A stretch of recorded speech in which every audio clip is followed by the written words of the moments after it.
Across the UK, online and on DAB. Access all radios. Talk Radio. Give it some lip. Talk Radio. Evening, dear listener. This is Iain Lee. This is Talk Radio. Rest easy from the phones, and you won't hear that call very often on this station. Rest easy from the phones, because the first half hour of the show, we've got Stu Phillips coming on. I shall tell you all who he is after this. Late night, Iain Lee on Talk Radio. We have ways of making you talk.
A stunning piece of music, right? Stunning.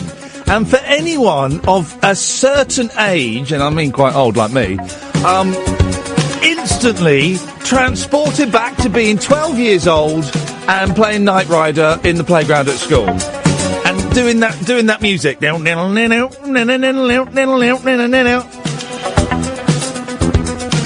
One of the most iconic theme tunes what has ever been written. And boy, oh boy, what a genuine thrill it is to have the gentleman that wrote that. It's Mr. Stu Phillips. Good evening, Stu. It's good afternoon here in California.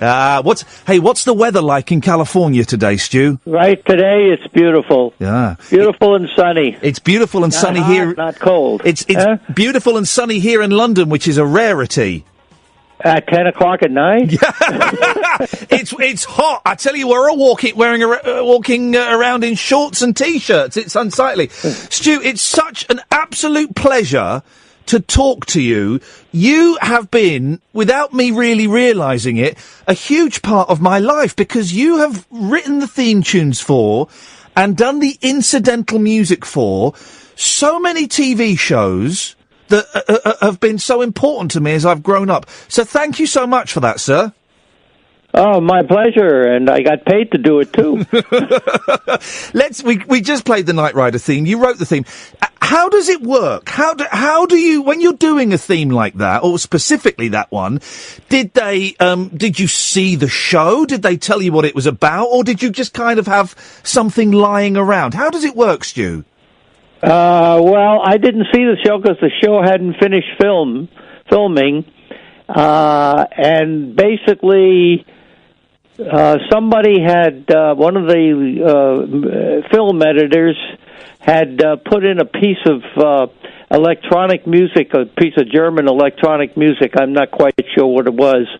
And the network people said, "Oh, that works great with this car that's basically electronics and everything. Yeah. We should have electronics." Now, remember, this is 1982. There wasn't very much in the way of electronics aside from a few, Yamaha and a Moog and a few other things. Yeah. So it was not a prevalent type of thing. It was kind of used in an orchestra, but nobody ever featured it to any great extent. So my job was to create something supposedly that was going to be electronic sounding. And not being an expert with synthesizers, I hired 4 synth players. And that's right, and wrote out all the music and a rhythm section, and everything was written out, and nothing was sequenced. The guy who played he played that out manually. Nothing. It wasn't sequenced or anything. Yeah. And All I can say is I'm proud of the fact I predated Miami Vice by 6 months. So Jan Hammer has to take a back seat for synth stuff. I'm kidding. The reason your name is so familiar to me personally, Stu, is because I am a huge fan of the Monkees. I'm obsessed with the Monkees, and the whole series has just been remastered on Blu-ray, and I'm awaiting its arrival. And of course, your name popped up in the end credits of, I think, every episode of the Monkees. What exactly did you do for the show? Every episode but 4. Ah, okay. Earl Flatt and Scruggs did 2 episodes where the Monkees were at a farm or some kind of a country thing. Yeah. And Flatt and Scruggs did that, which isn't really a score. They just kind of played a bunch of stuff and they kind of libraried it in there. But they did those 2, and then the Monkees in London was done by Hugo Montenegro. Right. Okay. Wow. And I have no knowledge of why they hired him. What was the reason? After he did those, I continued on with the show. So I really don't know what was up. I never asked. And I just accepted it that, that was it. And you did. I have no reason why they. But I did all but those 4 episodes. And you did all the little bits of incidental music. So if you hear a little harpsichord doing, you were doing all of that. Now, did you play all of that, or did you score all of that and get someone else to play? No, I did not play anything. All of that music was recorded over at RCA without the picture, though. It was all recorded to timings. Wow. Because this was Screen Gems, and they didn't like spending a lot of money. And, they weren't one of the TV people that put out big dollars. They like to do everything. Yes. And so I did it at RCA Victor because RCA was putting out the Monkees records, and RCA made a deal with Screen Gems that they'd give them the studio time at a deal. So they said to me, "You'll do it at RCA," and I said, "Oh, okay, fine." So that's where I did all the music, and that's why in the thing I wrote to you, I have no idea where the tapes are because they were originally at RCA. I can only assume that after the Monkees went off the air, they were sent back to Screen Gems, but I don't know. I'm gonna hunt it down. Yeah, after that time, I was on to other things, and I wasn't really concerned about where my music was to the Monkees. Your final Monkees thing, you did release an album, didn't you, of Monkees music? Yes, and when I got to Epic Records, I thought it might be a cute thing to do like I did with the Hollywood Strings on Capitol Records, that I would do a Golden Gate Strings on Epic Records of the Monkees stuff. And so I did do it. Unfortunately, it wasn't a big seller like some of the Hollywood were. I did that, and I can only bring you up to date to tell you that, I don't know, 8-9 years ago, something like that, Rhino Records was interested in trying to do something with the Monkees soundtrack music, and I had suggested to them that we include the Epic Records album. So they thought that would be a good idea. The problem was they could not find any Monkees background scoring that was clean, aside from the 17 cues that you mentioned. Yeah, so there's 17 correct. minutes that they've got. Yeah, that's 17 minutes or 50. That's all they found.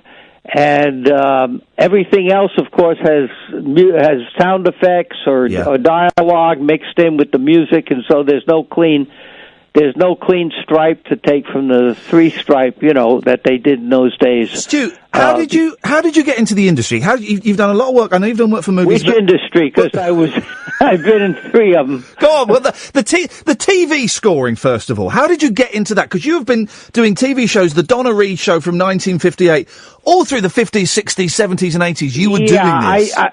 I didn't get to Donna Reed till 62. The show went on in 58, but I didn't get to it to 62, and I got to it because I had produced the Johnny Angel hit record with Shelley Fabares, and the producer was very grateful of the Donna Reed show who was Donna Reed's husband, he was very grateful, and he said to me, hey, you want to score? We don't have a regular composer on the Donna Reed show. Do you want to take over the composing duties? And I said, yeah, why not? You know, it was only like once a month kind of thing. You scored 4 episodes at one time, you know. And so I said, yeah, sure. And that was the first TV show that I did. I did some TV in New York City. They were public service things of about crossing the street and driving and parking cars, you know, with traffic and other things. Yeah, I did some of those, but basically that was the first show that I ever did was Donna Reed. And because I was doing the Donna Reed show, I got into Gidget, because they didn't have a regular composer on that, so sometimes they'd throw me in and I'd do Gidgets, and they liked the Gidget music, so they libraried a lot of the shows with it. So I have a lot of credits on the Gidgets, but that's basically how the TV stuff started, and how did you end up? How did you end up working with Glenn A. Larson? Because Glenn, if you were a kid, right, in the late 70s and the 80s, as I was, everything Glenn A. Larson made was incredible and was must-watch TV. How did you hook up with him? Well, Glenn Larson was one of the 4 Preps. I don't know if you remember that group. No, I don't remember that group. Well, there was a group called the 4 Preps who had 1 or 2 fairly big hits on Capitol Records. Okay. And when I went over to Capitol Records in 1964 or something, the first assignment that they gave me was to record the last sessions of the 4 Preps, and Glenn Larson was one of the 4 Preps. And I produced a record of a song that the 4 Preps had written, Glenn Larson had written with the 4 Preps, and it became like an instant hit. It was a thing called A Letter to the Beatles. Wow. But unfortunately, the Beatles manager or his lawyer, their lawyer or something, I don't think the Beatles did it, decided that they thought it was derogatory towards the Beatles, and they said to Capitol Records, you either have the Beatles or you have the Preps. So they pulled the record off the air when it was like number 50 on the charts with a red bullet. So, I mean, but anyway, that was the time I met Glenn Larson, and I was his producer. And then 10 years later, 1974, I'm sitting in my den, and I get a phone call, and it's Glenn Larson's secretary. She says, Glenn Larson would like to speak to you. Well, by that time, I knew what Glenn had done. I watched some of the same shows you did, you know, the Robert Wagner thing and McLeod. And Glenn got on the phone like he had spoken to me yesterday, you know, the day before. Hi, Stu, how are you, you know? And just like we hadn't seen each other. It had been 10 years since we'd spoken to each other. So he said, hey, I got a pilot that they want me to do, and I need a composer, and I want a new composer and something. And he says, I saw your resume, and I saw that you'd done some movies and TV and stuff. So he said, how would you like to do the pilot? And the pilot happened to be the $6 Million Man. Oh, man. Yeah, which was the third reincarnation of the pilot. They had several pilots before that at all. They couldn't sell. So Glenn did this pilot, and I did the music, and he sold the pilot to the network, but I have no idea why, but for some reason he didn't want to do the series, or the studio didn't want him to do the series. I don't know which it is. I wish I were a fly on the wall and I could have found out. Yeah. But he didn't do it, and it went to another producer who, of course, hired another composer, J.J. Johnson, I believe. And but Glenn liked what I did, and he said, that's okay, Stu, I'll make it up to you. He says, how would you like to do some McLeod episodes? So I said, hey, great, fantastic. So I started in with Glenn on McLeod. And then, of course, we went to Switch, we went to Quincy, and the Hardy Boys, and and Galactica and Buck Rogers and Knight Rider. Well, you're going through. I mean, the list of shows that you have worked on, and a lot of them with Glenn, it is incredible. It is an 80s childhood fantasy. Battlestar Galactica, Buck Rogers, Galactica, The Fall Guy, Automan, Knight Rider. I mean, Stu, that's a wonderful CV. Was it fun to do? Did you enjoy the work that you did? I enjoyed some of it. I enjoyed Galactica immensely. I really enjoyed the year and a half that I worked on that show before it got canceled. I only did the pilot of Buck Rogers and the first 4 episodes, and then came back in season 2 and did another episode because I went over to Fox to work with Glenn on The Fall Guy, which I did for 5 years. Yeah. So I would say The Fall Guy was fun because every episode was kind of a different situation, it wasn't the same every week. It was the same characters, but the situations were different. Yeah. So it wasn't like writing the same music week after week after week. You know, I would have a chance to write Italian music, spaghetti western, Spanish music, whatever, rock and roll, you name it. It was I had a variety of music to write, so it was nice. There was another show I did there called why can't I remember the name?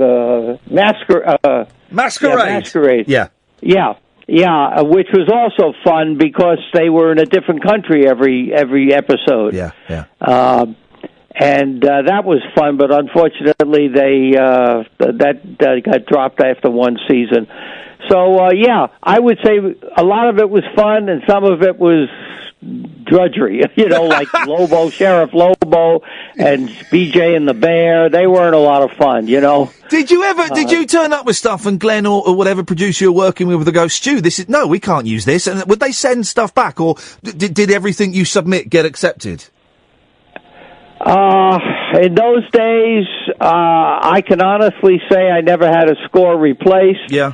I occasionally had a cue that Glenn would be unhappy with when he was dubbing. He says, I really don't like that. He says, let's leave it out. Things like that. But Glenn never showed up at any of my recording sessions. He never came by to see what I was doing or anything else.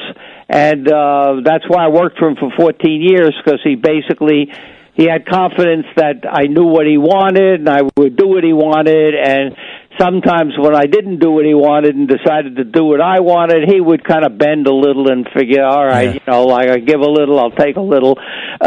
And there were times I think that I had some cues in there that he would have liked a different way, but he didn't. He left it in because he felt I thought about it and I didn't just throw it in. I felt this was the right thing. So that's, don't work for one person for 14 years without some confidence, between the two of you. Stu, am I right in thinking that you work with Nina Simone as well? I produced some records for Nina at Cold Picks Records. When I got to Cold Picks Records, she was already there, and they weren't having much success selling getting her crossed over to the pop market. Everything that she made was getting played on jazz stations only, which didn't sell records in those days. What was she like to work with? Unless you were Stax or one of the big jazz labels, and Cold Picks was not that. So Cold Picks just couldn't get any airplay with Nina on the jazz, so they said, Stu, can you do something to get her over in the pop side? So we recorded some sides, and it got some play, but evidently the pop stations just weren't in love with Nina Simone. Wow. Then I did an album of Nina Sings Duke Ellington, and through the years I think it sold fairly nice, but it wasn't a hit album. And then I think Nina's contract was up and she left for another label, Bethlehem or something. I'm not quite sure which one. What was she like to work with, Stu? Did she take on suggestions, or was she quite? I always imagine Nina Simone, particularly in her later years, of course, when she was established, was quite adamant at what she wanted. What was she good to work with? Oh God, that's so hard to answer.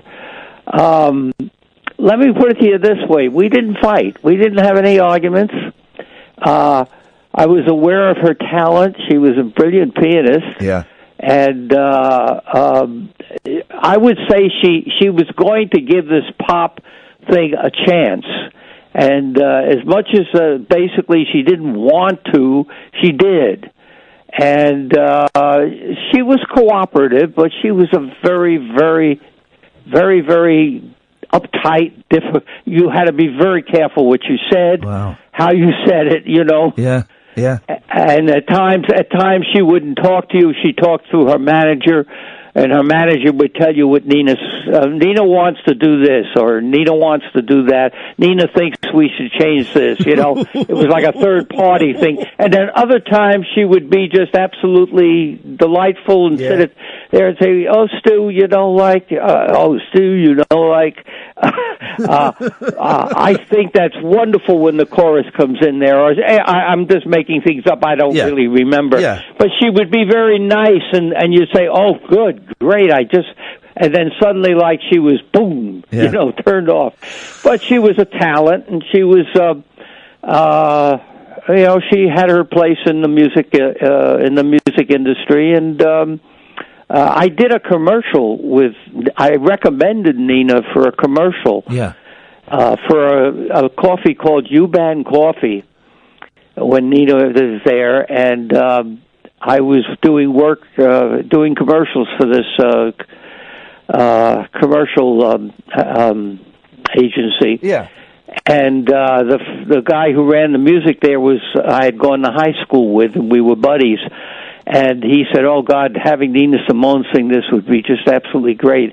So the fortunate thing was he was African American, and so when she met him, she was delighted to see that there was actually somebody working on Madison Avenue. That's the where all the ad agencies are. That was African American because he was the first one. This gentleman, his name was Roy Eaton, and she was so delighted, like, "Oh my God, because this is what she was her whole life fighting for." Yeah. And so she said, "Oh yes, I'll do it," and she did it, and the U-Band people hated it. They hated it so much that they said, "We must replace that voice." Oh no! They had no idea who the hell Nina Simone was. Yeah, of course. Of course. Yeah, they didn't know who she was, but they didn't care. They said, no, this is not going to sell our product. This is wrong. Wow. And we had to go out and we had to get a singer to replace her vocal in that, which, of course, did not make her a happy person. No. Stu, not at all. Stu, what you've also done a lot of movies. I imagine, and tell me if I've got this wrong, that movies for your job for scoring would be more fun because you've got more room to play. Is that right? On some of them, yes, absolutely. There were some that I really enjoyed. I had the first major movie I did was a Danny Kaye movie, and nobody was on my ship back, not the director, not the producers. They showed me the movie. I went, I wrote the music, and it was really fun and enjoyable experience. Yeah. And another one I did called Follow Me, which was a surfing movie that where the surfers went all around the world surfing, which again was a wonderful challenge because I had to write music from every location that they were at and write the score in that style of music. So that was one. There's been a few that I've really enjoyed doing. Of course, I'm known right now for the cult favorite Beyond the Valley of the Dolls, Russ Meyer. Yeah. Was that fun? Yeah. Russ left me alone. He left me alone. He didn't bother me. He told me what he wanted, but what he wanted sometimes was in my opinion, idiotic, but that was Russ Meyer. That was the way he shot, and that's the way he wrote. And, of course, I'm the only composer, which I always say when I'm doing any kind of lecture or any kind of interview here in L.A., or I say I'm the only composer in Los Angeles that got to spend 2 weeks with 2 Playboy centerfold girls teaching them how to sing the songs in the movie. I said, no other composer can make that the declaration. Stu, what are you doing now? I know you've written a book, haven't you? You've written your autobiography, Stu Who, but what do you do now? Do you still compose? Do you still conduct? Oh, yeah. I keep myself busy. I come out most of the time, maybe 4 or 5 days a week, and I either do some arrangements or orchestrations of some obscure classical pieces, or I do some arrangements of some pop things. I've had a lot of my arrangements played at. I did a lot of Christmas arrangements. Yeah.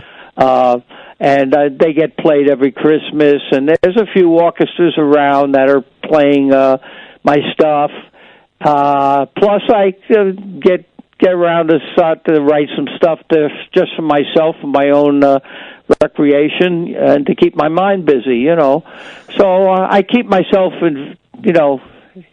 immersed in music because it's what I know how to do. You know? So I've done since I was 19 years old. If you want to see, listen, guys, if you listen to this, there is a book, Stu Who, and you can go to the website stuwho.com, and it's stuwho.com.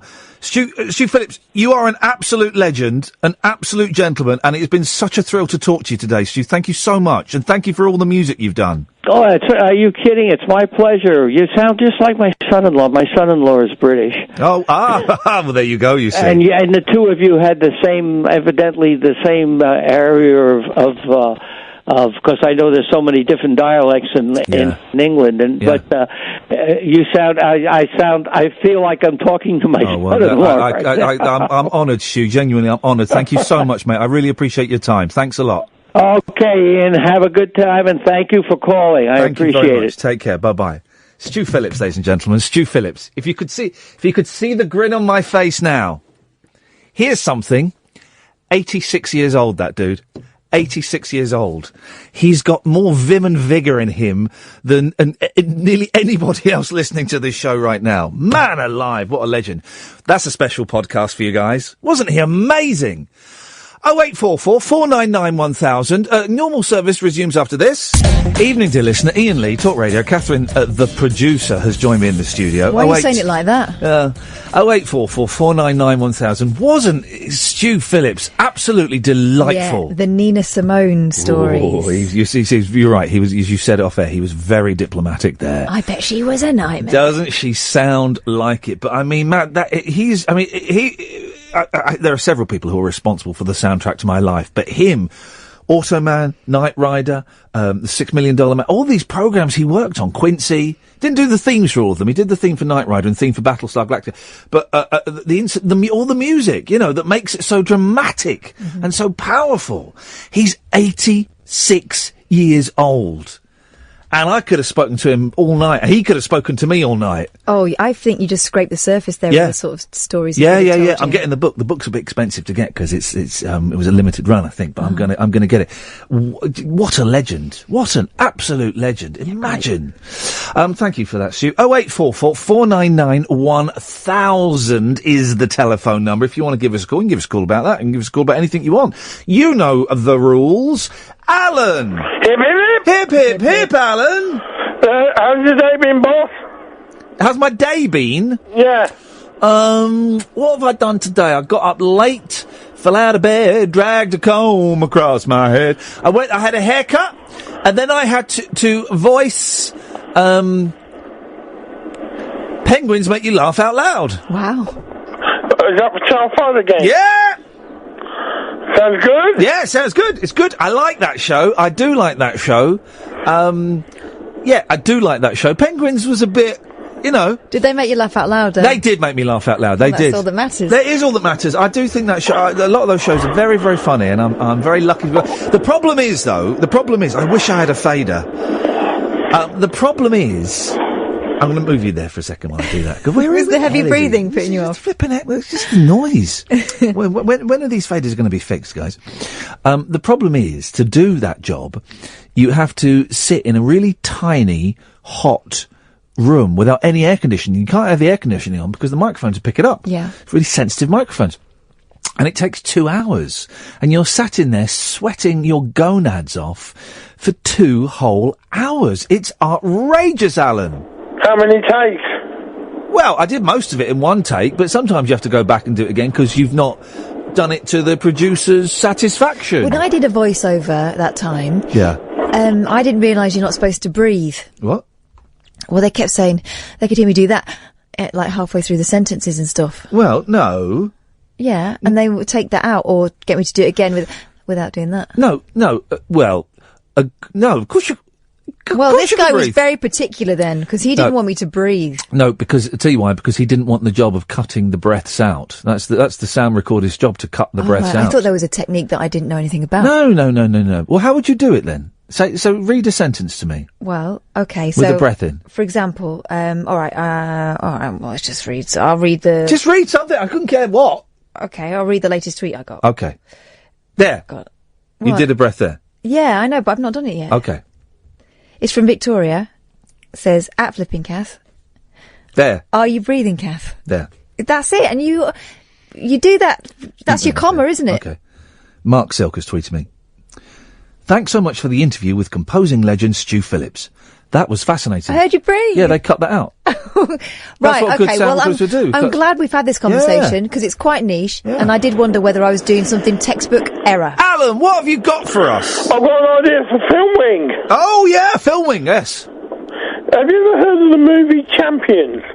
What, Bob Champion? Yeah. Yeah, it's got John Hurt as Bob Champion, the horse racing man who gets cancer, then he fights it and wins the Grand National. Oh, that killed me, that. Well, not as much as it. I think it's a very interesting film for our listeners. No. Next you'll be suggesting we watch Seabiscuit. Or E.T. Or National Velvet. Oh, now that's a film. I'll watch Blue Velvet. I've never seen that one. You'd like that. But anyway, National Velvet, I think it's a very good film. Why are you obsessed with horse racing movies? Because I'm into horse racing. Oh, yeah. Because he's had a ride himself, haven't you? No, he hasn't. Oh, you mean on a horse? Yeah, on that wooden horse. You've seen the picture of the paper. Yeah, all right. I can't unsee that picture. Calm down, buddy. I'll be honest, it sounds like a terrible, terrible suggestion. Well, it was my first attempt. What do you mean, it's your first attempt at suggesting a movie? This is a film for filming before. Well, yeah, but it's just the same as... I've accidentally cut him off. Oh, not again. Suggesting a film for Film Ring is... it's just like suggesting a film. And he's done that, hasn't he? Surely. 0844 499 1000. He's made all kinds of other suggestions. Hot day. Very hot day today. Still, it's going to get hotter. Do you think? Yeah, I do. I do think it's going to get hotter. There was a bit of a... Yep. There was a bit of a breeze today, wasn't there? Which was pleasant. I don't know. Whereas yesterday, very still. I was in a building for most of it. You know, I was in my bedroom, then I was in the hairdressers where I got my hair cut. So now my life gets complicated, right? Now it's 0844 499 1000, by the way, dear listener, if you want to call in. Now my life gets complicated. And of course, people watching on Periscope, you can dig my haircut. But now I get my beard cut at one hairdressing establishment and my hair done at the other. Well, you get your beard done by the boozy, bawdy barbers. I do. Yeah, it's certainly, everyone was drinking beer at the barbers. It was outrageous behaviour. I couldn't believe it. But it's like being a bigamist. That's it. That's bigamy. Oh, well, it's a joke there, isn't it? I went to 2 places to get my hair done. That's bigamy. No, it's not. That's when you marry 2 women. All right. Needs a bit of work, though. I always thought, if you're going to be a bigamist, right, you've got to do it in style. And you don't just want 2 wives. And I don't mean, like those people, is it the Mormons that they have like 6 wives but they all live together? Or is it the Arabs? Both. Is it the Mormons and the Arabs? In certain sectors of those two. People not as well educated as us. Well. The Mormons and the Arabs. Some Mormons. Why do some people say Arabs? Because they're cowboys. Some people, is that an American thing? Like they say herbs and aluminum, they say Arabs. Yeah, but it's the dimmer Americans that say that, surely. Okay. Anyway, the Mormons and, Jonathan, say that, I'll come to you in a minute.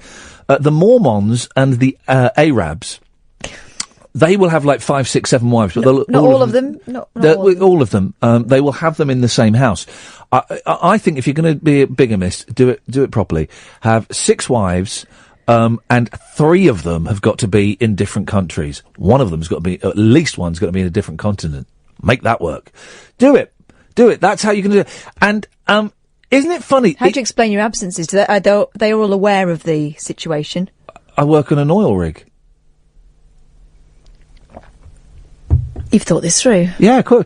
But I don't work on an oil rig. Yeah, you've not thought this through. No, I don't. But, so it means I can go away for 6 months at a time. So in that... How are you going to be maintaining all these different households? I would... You want to get a job on an oil rig? I would use, Viagra. No, I meant, paying the bills. Oh, I thought when you said maintaining different households, I thought you meant, I know what you thought the I meant. upkeep. Mm. I would sell Viagra.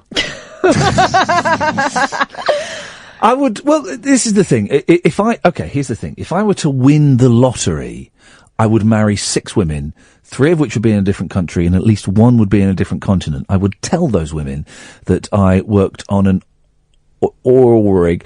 Hang on a minute. There we go. Oh, this is beautiful. It writes itself. I work on an oil rig for 10 months of the year. 2 months each. What's that noise? That's me moving between... Okay, can you not... I'm moving between... Can you not? No, it's like in the old films when if they had to get from like New York to Los Angeles, you'd see a map, and then you see the little plane or the dots going, and then like in the 70s, comedy films would do the dots going all over the place. Anyway, 0844 499 1000. Jonathan, you'll be up next. We were supposed to be interviewing the excellent, and I think she's a genius, and you will think she's a genius by the time I've finished with you, dear listener, the excellent Imani Coppola, who she had a hit about 20 years ago with Legend of a Cowgirl, I think it was. She also had a brilliant song. The follow-up single, I Am a Tree. Oh man, it's wonderful. Some of you may know her from Little Jackie, where they had a minor hit with The World Should Revolve Around Me. I am an endangered species. There is only one of me. And she's brilliant. She's actually a genius. I've decided it today. I was in the coffee shop just watching her videos on YouTube and going, genius, hard work, but genius. Did you see the one where it's her at the piano? Yeah. The Japanese one as well. You see Amazing. that? Flipping heck. And we were supposed to be interviewing her today, and I'd arranged it via email, and I was very excited. And I was worried that I was going to balls it up again. Yeah, because technically you're rubbish. 0844 499 1000. Johnny will come to you in a minute. And I was really nervous because I do find her intimidating, and I do think it is partly because she's a strong, independent woman. I think I struggle with that for some reason. That's me being honest. I think that's that is something my therapist and I can certainly look at. But also because I'm a big fan of her, and you want to do well in front of people that you're a big fan of. Also, she's got an attitude in her songs. Yeah. There's a brilliant song she did on this album, Black and White. It's so brilliant. But it's got, it's just like the catchiest pop song. I might play it later on. It's not got swears in it. It's just got this really horrible verse in it, but it's brilliant. So I might play it later on. So we'd arranged to interview her at 8 o'clock, I think it was our time, 3 o'clock her time. She's in New York. And we phoned up, and it was, hello? Hey, Imani, it's Iain Lee. Who? Iain Lee from the UK. We'd arranged to, I've effing forgot! Oh, effing hell! Oh, I'm so effing sorry! S. Oh, I'm trying to book a flight to Asia and, can we do it later? Sure, when do you want to do it? 2 hours? We'll be on air. How about an hour? I gotta go and eat. Let me go and eat and we'll do it in an hour. Beautiful. All right, Marnie, no problem. Phoned up an hour later. Hello? Hey, Marnie, it's Iain Lee. Huh? For the interview? Oh, F! Oh, no, I've not had time to eat. Listen, I've got a beer I'm here with a beer. Is that okay? I said, yeah, man, that's fine. What do you want to talk to me about? About your music? I'm giving her more attitude than she had. There was no attitude. There was a lot of energy. Do you want to talk about your music and about how you do it and why you do it and you know, where it's going and stuff like that? You know, I'm a big fan. I just want to explore that. She went, right. Yeah, can we do it another time? Because I need to get my head in, my head's not in that place right now. I was like, yeah, of course you can. She goes, I'm really sorry. Don't hate me. Do you hate me? I said, no, not at all. This is fine. You know, we'll do it whenever. She goes, I'm sorry, man. I'm really sorry. Okay, we'll do it next week. Speak to you then. Bye. And that was it. And it was brilliant. Yeah, but then you've been emailing her since then. Oh, we've been having a lovely email exchange. Yeah, so it's cool. I don't think she's fobbing you off. No. Oh, it's not a fob off at all. No. And if anything, of course I'm disappointed because I want to talk to her and I was nervous. So I built up this nervous energy, which then had no way to dissipate. No.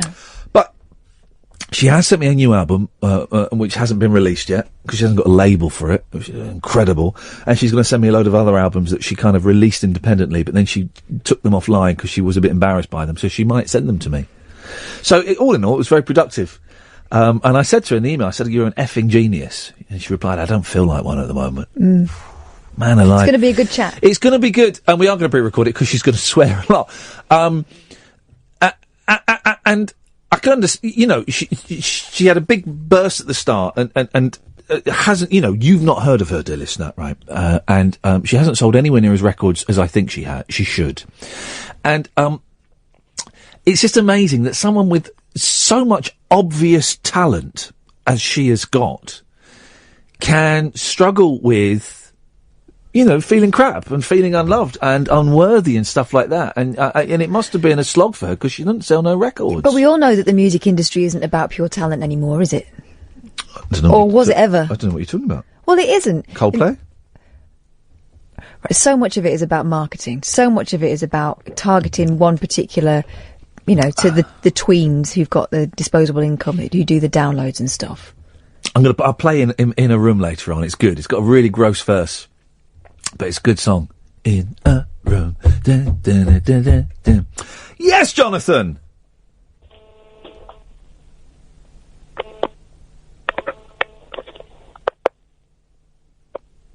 Series of taps and clicks. Followed by Jonathan's voice. Hello. There you go. Hello, Jonathan. Hi, I thought there was something wrong on my end. I think there is, but that's for another day. What have you got for us, boss? I've got a terrible crime to confess. Oh, dear. Uh-oh. With you, it could literally be anything. Well, I've never seen the original Ghostbusters in its entirety. Okay, but hang on a minute. You told us what it was about the other day. It was about 4 young men trying to start up a business. Yeah.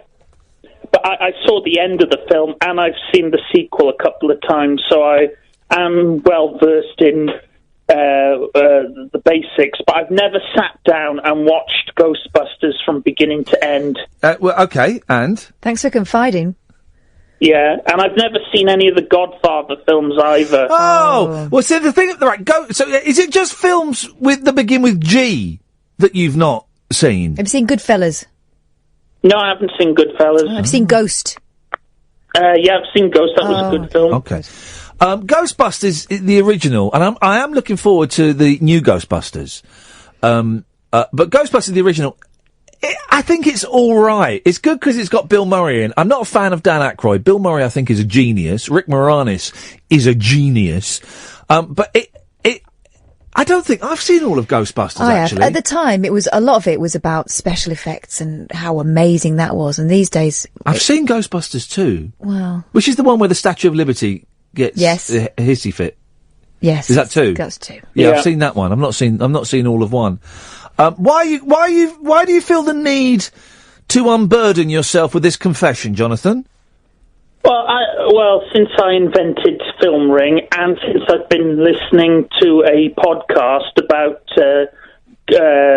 films on Ghostbusters, how good the original was, apparently, that I thought, why haven't I taken the time to watch it in full? Let's just back up a little bit. You said something there quite controversial.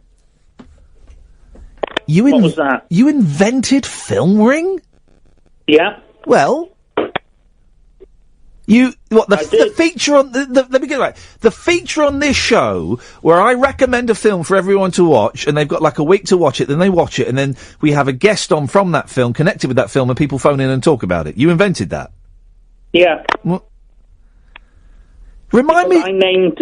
I named it. It's therefore my child. Well, imagine if you had kids. You did name it, yes. You named by hashtag a racist, but you didn't invent it. Well, Charles II didn't build St. Paul's Cathedral, but he took the credit for it nonetheless. He's got me there. He's got me there. He's got me there. All right, you invented it. Yeah. So in that case, it's cost us £250 to hire out the venue for August the 21st. When can we expect the money? You owe me royalties. What the heck?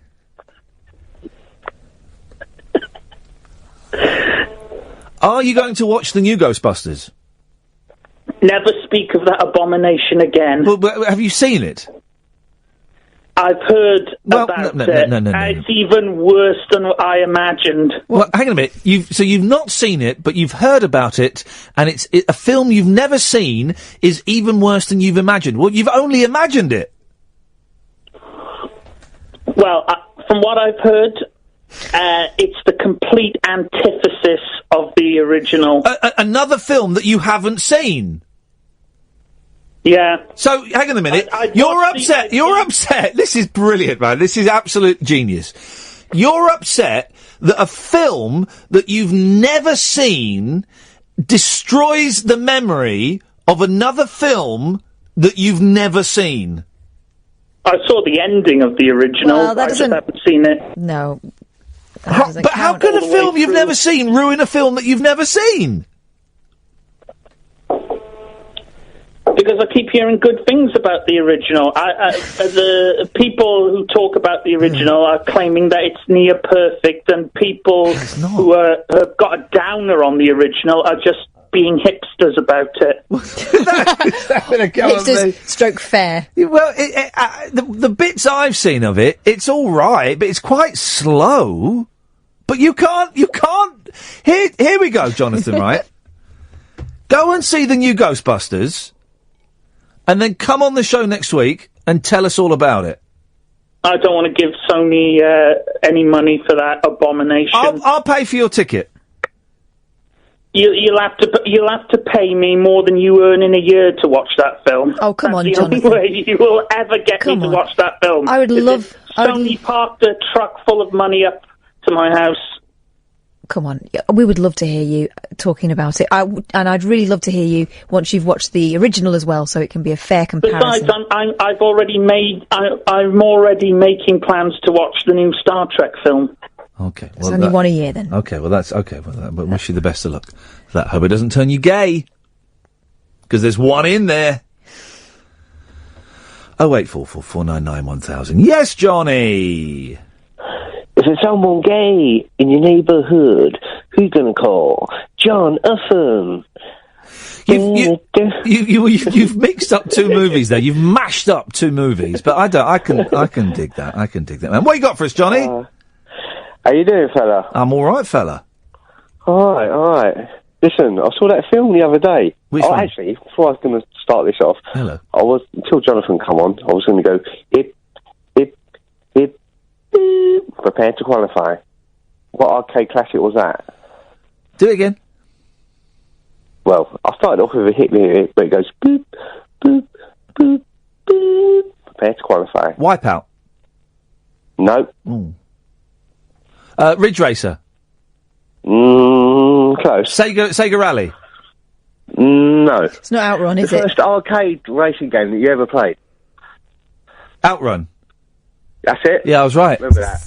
I was right. Oh, you was right, yeah, after about 9 guesses. I was right. Yeah, I was right. You was wrong. I was right first. I mean... Anyway, I lost my train of thought now. Cast your mind back. I think there'll be... I know everyone says this. You used to be on this, you used to be on that. Late 90s, LBC, I think, in the afternoon. Do you remember that guy who used to ring up? The Asian guy. Which Asian? What? Who used to ring me up? Yeah, he used to go, I'm not that old, mate. I wasn't on in the late 90s in LBC, for crying out loud. Early 2000s, buddy. Sorry. Mid, yeah, I think it's 2006. Oh, yes, okay. Yeah, skip forward 10 years. Remember the guy who used to ring up? I'm not gay. Remember him? I don't want to blow my trumpet because I haven't got one. Yeah. So do that again? I don't want to blow my own trumpet because I haven't got one. How did you just have that to hand? I don't know. You got all the latest gadgets there, haven't you? I've got all the latest gadgets here, apart from a fader. You're absolutely right. Anyway, that's another reason why I rung up. I saw that documentary the other day. What on earth are you talking about? Where are you going with this? Do you remember that documentary you was harping on about the other day where the kid went missing? Top film. Actually, it's not a film. The Imposter. Imposter! Oh, God, I was racking my brains earlier. Blimey! There, do you know what? Who's that? You interviewed that guy. What's his name? Blimey! The braces. It's disgusting. What's it? A biddly bong. He's not back, is he? It's disgusting. Hey, is it? Blimey! Blimey! Stick a pencil up there. Yeah, that reminds me of the other day. You know, you're winding that bloke up. Yeah. Going, hello?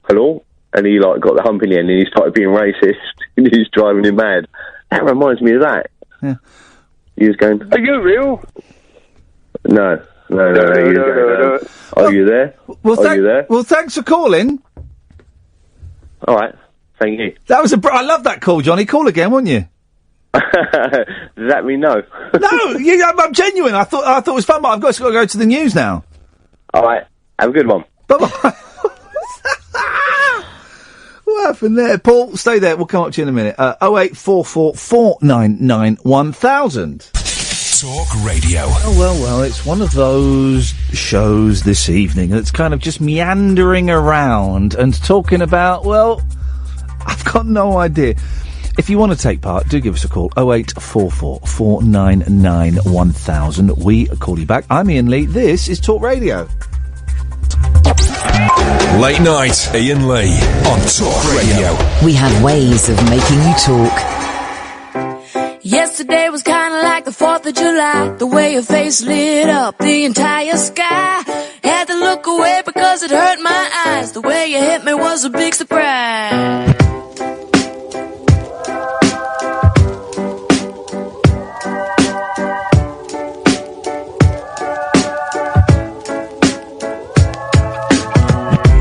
Yesterday I really didn't know what to say. I wasn't making any sense, but it felt okay. Ask you if it was my birthday. This kind of thing don't happen every day. Hey, hey, hey. Hey, hey, hey. I didn't think an angel would get in my way. Hey, hey, hey. Hey, hey, hey. I didn't think an angel would get in my way. Yesterday I felt just like a child, a little curious, a little wild, living the moment and you'll never go out of style. You know it's really been a while.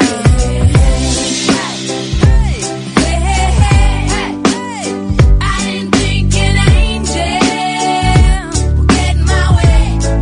Let me tell you, yeah. Excuse me, won't you step aside? I don't got no room for you in my life. I don't got the patience to love again. I don't got the guts to keep you as a friend. Be an angel to fly away. I hope you reach some heavenly place.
Now, that's Imani Coppola.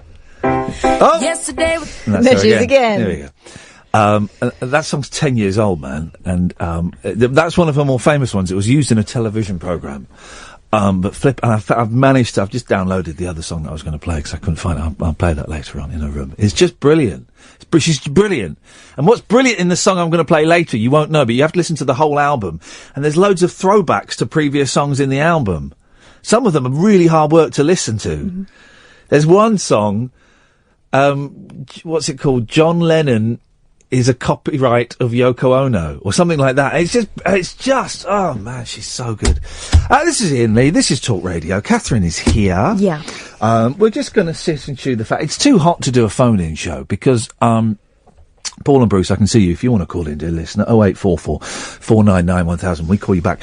It's too hot for a phone-in show, and I pray to God it gets cold again, because then people are at home and they listen more and they want to, you know, making phone calls warms you up. So who wants to be warmed up on a hot evening like this? Yeah, you're right. No one wants to. You know. You know. You're right in the zeitgeist there. Thank you. Yes, Paul. Hi, Ian. How you doing? Hello, Paul. Everyone sounds a bit down the last couple of days. I don't want No, it's just my voice. Okay. They're just wilting. Monotone. It's too warm, isn't it? It is hot. It is hot, actually. I'm just sitting here in my pants. It's a Can I get delightful some image. DJ Libertine? I will do this. That was Imani Coppola, and that song was "Raindrops from the Sun." So go and buy it, guys. Make it a surprising hit. Yes, Paul. Macy Gray, wasn't it? Really? It was like good Macy Gray. Yeah, Macy Gray minus a sore throat. Let's compile a list. This is what we can do of people who never quite achieved what we all expected. Because I liked Macy Gray. Do you know what I heard today on go a on. 90s radio station? I Yeah. thought, what happened to him? He was the great S-Express. hope. No. No? Fiddly Quay. I think I saw him once coming out of a shop, and he said hello to me because I was on the telly. Yeah. I think we know what happened to Finley Quay. What about Eagle-Eyed Cherry? He had that big... Yeah, Eagle-Eyed! Save tonight. Save tonight. Fight the break of dawn, come tomorrow. Tomorrow I'll be gone. And he was. He knew. 0844 499 1000. You can text as well. 87222, 25 pence plus la la la la la la la la. Lisa Loeb. Yeah, she did a dating show, didn't she, a few years ago? Now she flogs glasses. She phoned up Watco on his show. Mm-hmm. Which is nuts. So people that never quite achieved the giddy heights that we hoped they would. There we go. There's a thing for those people who like topics. There's a topic for you. What you got for us, Paul? Just a quick one. I was listening to the Monkees album today, which is pretty good. But there's a song on there, and I'm sure at the beginning it's Alan Caddick counting them in. I don't know if you've heard it. But I know exactly the song you mean. Hang on a minute. You know it, yeah. You know, the one with World in it. Yeah, hang on a minute. He is referring to... You know I'm on about already. There we go. Oh, hang on, I've got my bloody computer. Let's try again. Hang on, it's this. 1, 2, 3, 4. Yeah, you're right, it is. That's Caddick. That is... Beep, beep, beep. It's just, I'm going to send them a listen. 1, 2, 3, 4. Yeah, it is. I couldn't believe it. That's an excellent observation, Paul. Well done, you, sir. Well done. Thanks. That was it. I'll just leave you with Alicia's Attic. Oh. Yeah, I mean, I liked Alicia's Attic because they were quite, I don't want to say, I'm going to say common, there we go. Surly. Yeah, they were, what we would unkindly call back in the day, a bit council. And I grew up on a council estate. Right, I think they were precursors to your Lily Allens. They were someone's daughter, weren't they? Well, everyone is. Well, no, not everyone is. Some are sons. There was a brilliant line on Radio 4 the other day, on Front Row. They were talking about... What were they talking about? Doesn't matter. But they played a brilliant clip of Laurel and Hardy, and it really made me laugh out loud, right? It's Oliver Hardy says to Stan Laurel, he says, I'm getting married. And Stan Laurel says, oh, what's his name? And Oliver Hardy says, what's his name? Don't be so stupid. Who ever heard of someone marrying a man? Stan Laurel says, well, I have. And Oliver Hardy says, well, who? My sister. It's such a delicious line. It's just delivered perfectly. Alicia's attic. Yeah. One of them had the surname Poole. Brian Paul and the Tremolos. There we go, you see. There we go. Thank you, Paul. Bye. Tatty, bye. Bye-bye. I like Paul. I like Paul. 0844 499 1000 is the telephone number. We call you back. For those who just want to phone up and chew the fat, which is what we normally do, you're welcome to call. For those who want something more substantial to get their teeth into, there is an actual bona fide topic of people that never quite made the grade, that never reached what we expected. Macy Gray, famously a massive stoner, and famously, would turn up on stage stoned or even smoking the odd J on stage. And I loved that song. And I bought the album, and the album was a bit, but that song there's just a really delicious chord change in it. But the rest of it was quite hard work. And then where did she go after that? Nowhere. Afro Man. He never quite lived up to the, Kathy Dennis, of course, started writing for other people. Kathy Dennis, well, she wrote Pure and Simple, Hearsay. So she's quids in. Okay. Noel from Hearsay. Yeah, all of the men from Hearsay. There was Noel, Danny. There was Danny, and then there was Jonathan. Oh, yeah. Jonathan, remember they did a whole TV series to find a replacement for one of them, but then they just went with the guy that was in their backing dancing troupe anyway. Controversial, guys. 0844 499 1000. Bruce, stay there, come to you after this. 0844 499 1000. Bruce is on the line. Good evening, Bruce. Hip, hip, hip! Flip it! Struth, Bruce. You said that people weren't being excited enough. I wanted to be a bit exciting. No, exactly. I thought that was if you'd been able to seen that, Bruce, if you'd been watching on Periscope, you would have seen my headphones would have jumped 6 foot off my head and wobbled and landed back in place perfectly. That was incredible. Thank you, man. Well, at least your eyes didn't pop out like a cartoon wolf or something. Yeah, exactly. That would be inappropriate. Some people can make their eyes pop out. And sometimes, I've seen that. What's the operation they do, where sometimes they extract your eye, and they tighten the muscle, don't they? My brother-in-law had that. If you got like a wonky eye, they'll pull the eye out, and it's on like a little bit of elastic, and they tighten the muscle. I'm miming it with a screwdriver. I imagine it's not quite like that. They don't use a screwdriver. What do they do? I think they... Well, hang on, you say you think, that means you don't know. I always imagine that that there is some sort of screwing action. Is it like a light bulb and they just have to turn the eye and keep turning it until it's because your muscle's tight? weak, isn't it? So my muscles aren't weak. I've got strong muscles. It could be that they use a pair of metal tweezers, and if they're not careful enough, they make your nose glow red and make a buzzing noise. Yeah, that could happen. I wonder if anyone's ever had their eyes plucked out and then had them entangled. Do you know sometimes when you're like when you've got a kite that you've not used for ages, or a fishing rod or something, or the Christmas lights, the Christmas tree lights, and you get them all tangled up, and you think, oh no, hang on, and then you just go and buy new lights. I wonder if that's ever happened to anyone. I've got to be honest. Yeah? I mean, at least that's another phone-in topic.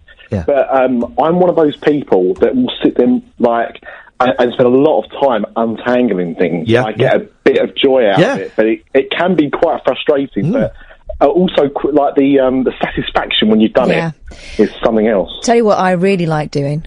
You know, if you've got like a silver necklace, like a chain. Yes. Oh, they are really satisfying, because you think at one point you think, this is pointless, I'm going to break this. But then you save it. Because it's so fragile, you think you are going to snap it, but you never do. Well, I've not managed to yet. It's just finding the sweet spot in that knot. That's all you've got to do. I am going to say this, and I was thinking about whether I say this or not, and I'm going to say it. I am the master untangler. I don't think that anybody is as good and as thorough at untangling as I am. I'm like a ninja when it comes to untangling. I'll tell you what, Ian. If you do end up ever doing an open forum Christmas type show, where you have people into the studio, I challenge you to a tie-off. Sorry? And we can get like a big pile of like tangled Christmas lights, and the first one to untangle them wins. Beautiful, fine. I'll Make it change out now. I'll destroy I made it public. Everyone's heard it. All of Talk Radio's heard it. Kath has heard it. Ian has heard it. Everyone's heard it. I'm not denying it. Out there, my friend. Can I ask you guys, do you enjoy the process, or are you grumpy while you're doing it and it's the release of actually getting it Are we talking about Untangled. sex? 'Cause No, I'm that's talking about untangling That's the- my attitude to sex. I'm grumpy while I'm doing it, and then the release is the fun bit. Okay. Spot on. Well, that's too much information. I was talking about Christmas lights. Okay, well, But now I've got something in my head that I don't want in there. Well, that's there. all, again. We're back to the release now. Bruce, that's not what you've called in for. Ignore Katherine trying to pull us down to her level. There's always someone trying to bring us down to the gutter, isn't there? Exactly, Bruce. I want to pull you off, Katherine, and I want to get you up to my level. So come on, up you come. Come on. Thank God, my wife would be saying things if she saw what was happening. Yes. Thank you, Ian, for doing that. Anyway, absolute pleasure, buddy. I wanted to start off and apologise because I've not called in recently, and I'll tell you exactly the reason why. Yeah, we've been wondering about this. Well, there's been a lot of drama, and I've got to say, it's nothing to do with that. The pure reason for me not calling in, if I'm honest, is because it's been a little bit of a sausage party, and I wanted more female voices to be calling into the show. And without my sister Brucina calling in, who I did ask if she wanted to call in at one point, she contemplated, but she chickened out of it. Yeah. So for that reason, I've enjoyed listening to the show, but I've not interacted in that way. So I wanted to just explain that. Is that what the phrase sausage party means? Lots of men, because there is a kids' film out called Sausage Party. It's definitely not a kids' film. If you've seen the trailer for it, Ian, that's what's so great about the film. Oh, I thought it was. Is that the one that looks like a cartoon and you see them in the shops and the food goes home? Is that the thing you're thinking of? Yeah. Oh, that's not a kids' film. Did you watch the whole trailer? Well, no, but they were showing that during when we went to see kids' films. No, they should not be showing that. It's definitely going to be a 15 or an 18 when it comes out. Hilarious. When it comes out, I've got access to that film already. Well, I think that might be a different sausage party, Ian, if I'm not mistaken. Okay. Well, but hang on a minute. Hang on a minute. And you do raise an interesting point that I sort of been deliberately not mentioning too much, but you've brought it to the table. We have to address it. We haven't had many women phoning in for about a week. Now, a week is not necessarily a long time, and who knows what and why. And now I've said that, we'll get 2 women phoning in, and that's great. But I have been kind of gently scratching my head and trying to work out if there is a reason why we haven't had very many women phoning in. It's just literally the last week, 8-9 shows, okay? Before that, it was about 60-40 men to women.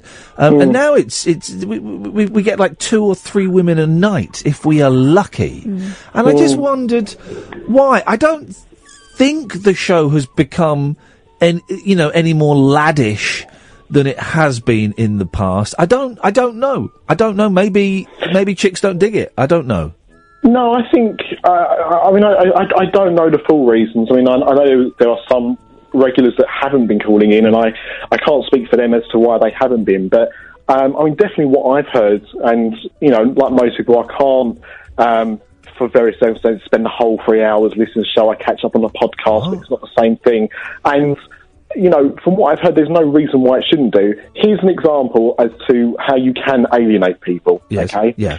And possibly the reason why I've been so perky is because I've just finished recording an 1.5-hour long podcast, which was supposed to be about one subject, and we had 3 guys and a girl recording it. Yeah. Unfortunately, about halfway through the episode, we got on to talking about action figures from when we were kids. There we go.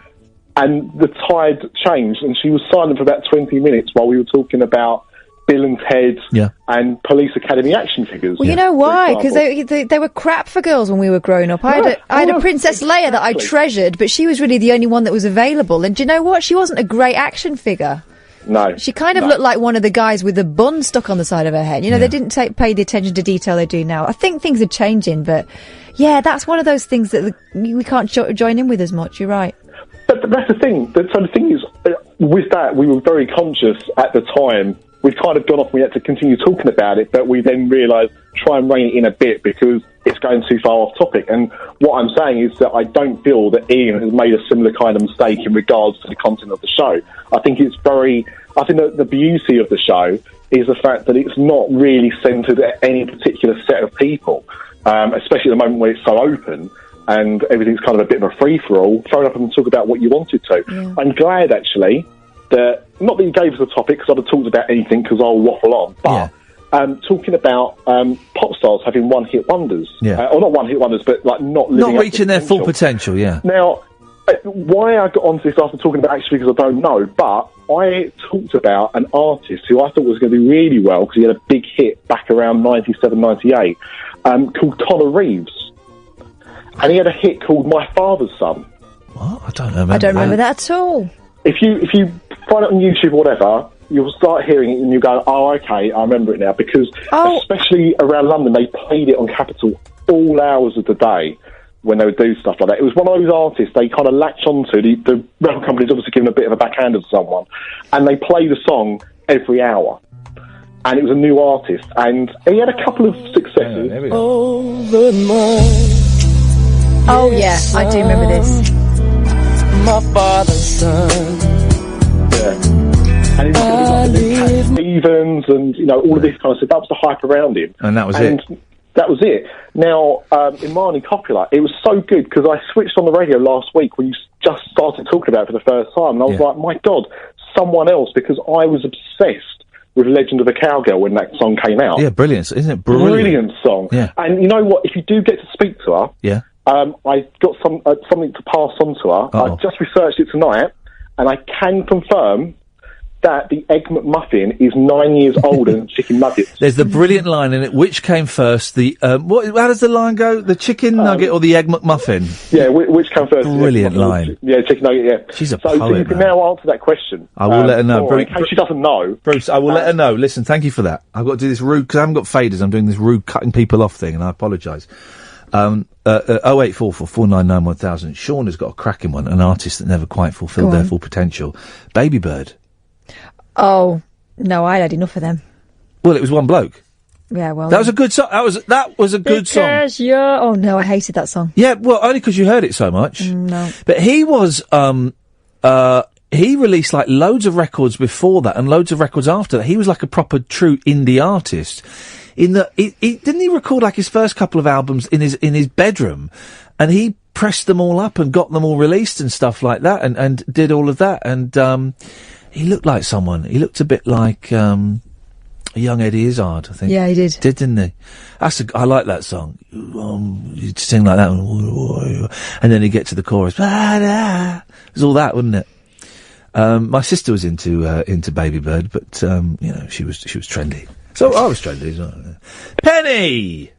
Good evening, Ian. How are you? Good evening, Penny. I'm good. How are you?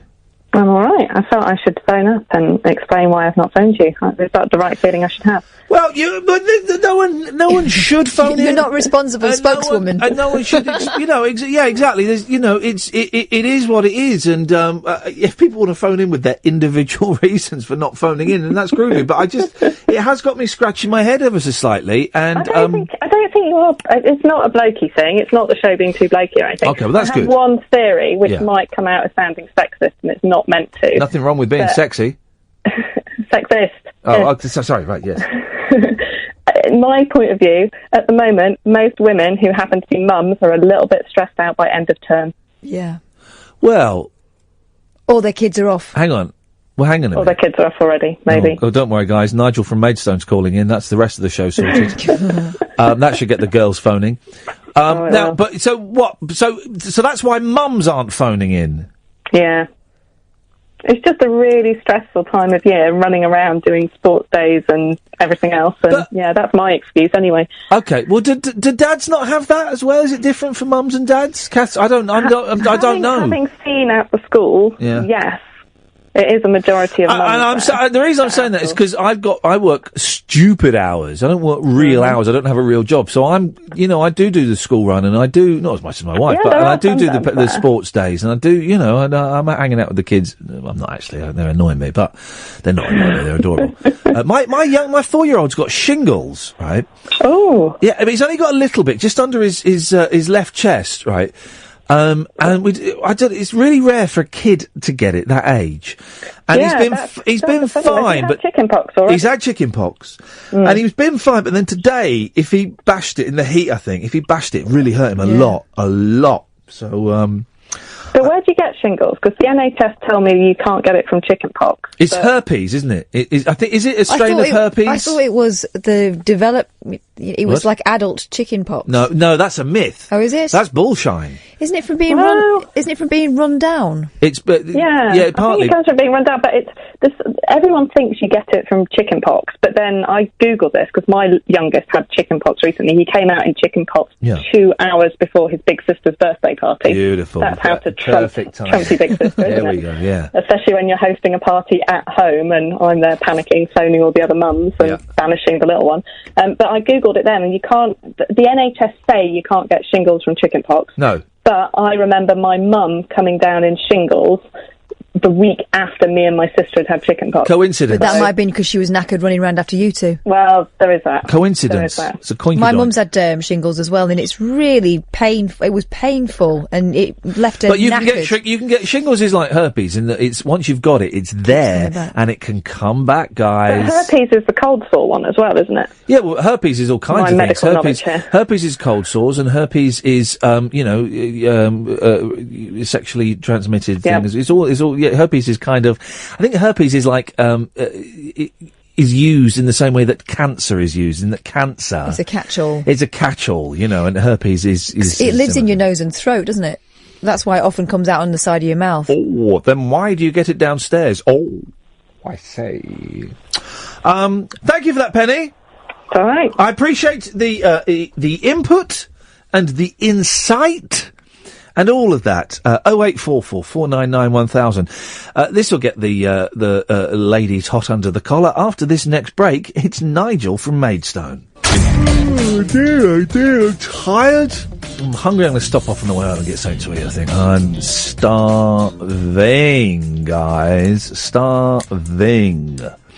0844 499 1000. Well, Pippa's getting married. That's great to know. Mm-hmm. Did you see that she crashed into her boyfriend's motorbike, trying to get away from the paps? Well, he doesn't care. Her engagement ring cost £250,000. I know, but still. That's outrageous. Fair play. She's very beautiful. She is. Do you know who she's marrying? She's marrying the brother of Spencer Matthews off of Made in Chelsea. Literally no idea. Well, what he that went in means. the jungle and then had to come out because he's got a problem with steroids. No idea who you're talking He's a about. reality television star. She's more beautiful than Katherine is, I think.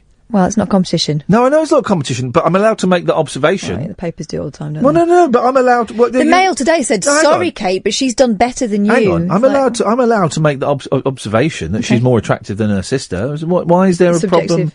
Well, no, but it's factual. I know, but you know what?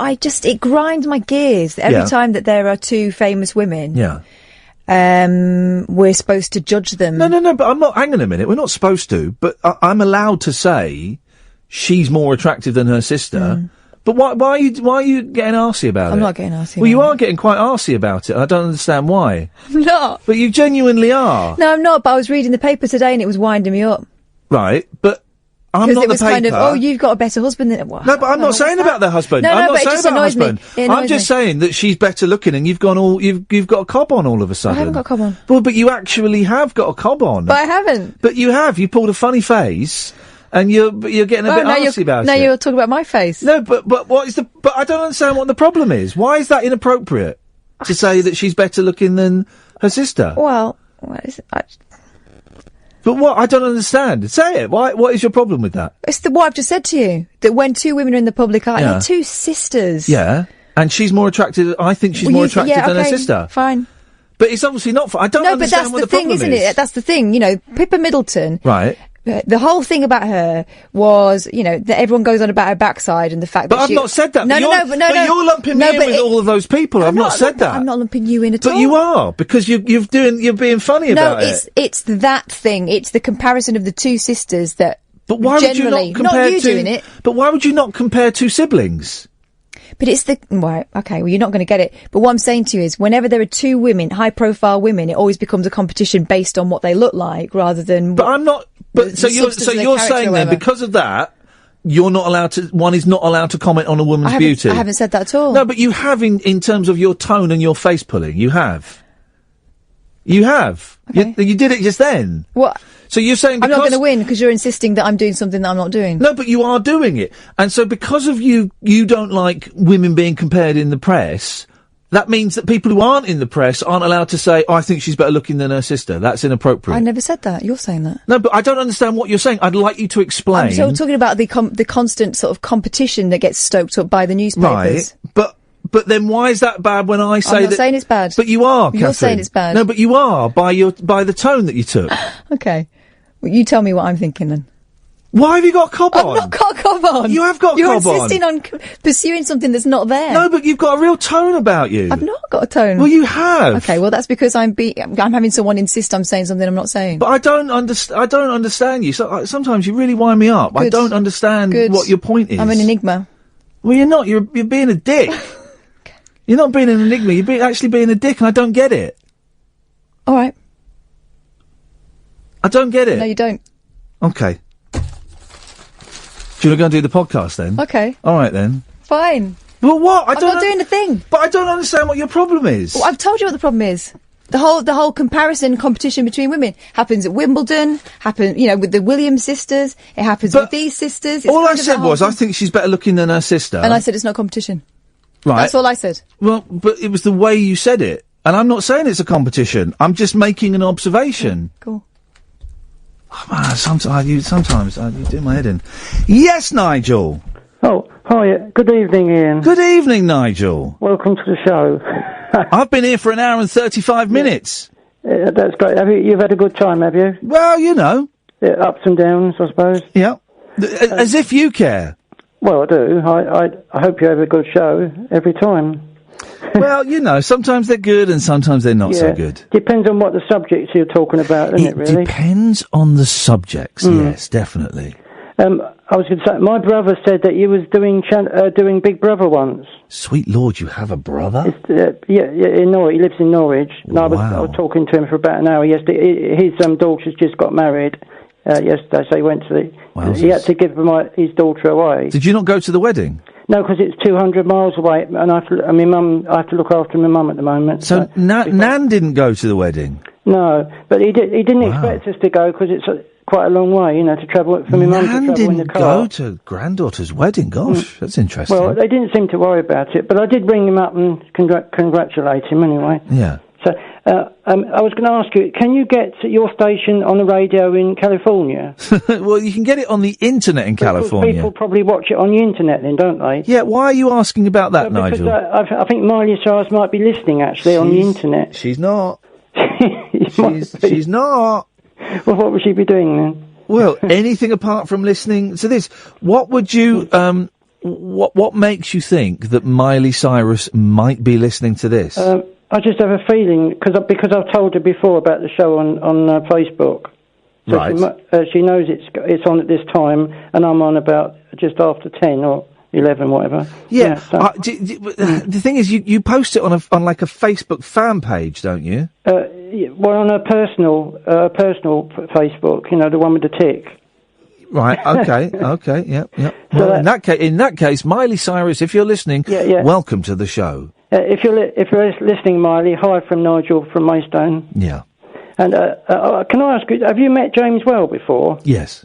Oh, that's nice. He's a nice person, isn't he? Yeah, he's all right. I mean, he's better off the radio than when he does bite people's heads off on the radio, doesn't he? Yeah, but it's all theatre and pantomime. Yeah. I suppose he puts it on a bit on the radio, like you would if you were acting. Then. Yeah, well, yeah. Here's the thing: when we're on the radio, it's a show, and it's an important word, show. And you need to make it sort of lively, don't you, or different? Sort of, you've got to be a bit different than just talking normally. You've got to make it something. Something different, anyway. Yeah. So, do you want to sing with me a jingle or something? Shall we give everyone a laugh? Yes, Nigel. Let's give everyone a laugh. Just for a minute, 30 seconds or something. Or two. Go on then, Nigel. What would you like to sing for us tonight? Do you want to do the Miley Cyrus jingle with me? Can you remind me how it goes? It's Miley Cyrus, I watch your films all day, that thing, It's Miley Cyrus, Miley Cyrus, she likes to masturbate on a car. Well, that's a bit rude. Well, that's your line from last time. You wrote that line. Ago. I don't think it was last week, was it? I literally Oh, you lose count, don't you? Don't you just? Am I on the podcast by any chance? Which podcast? The last one, the show that I was on. I haven't got a clue.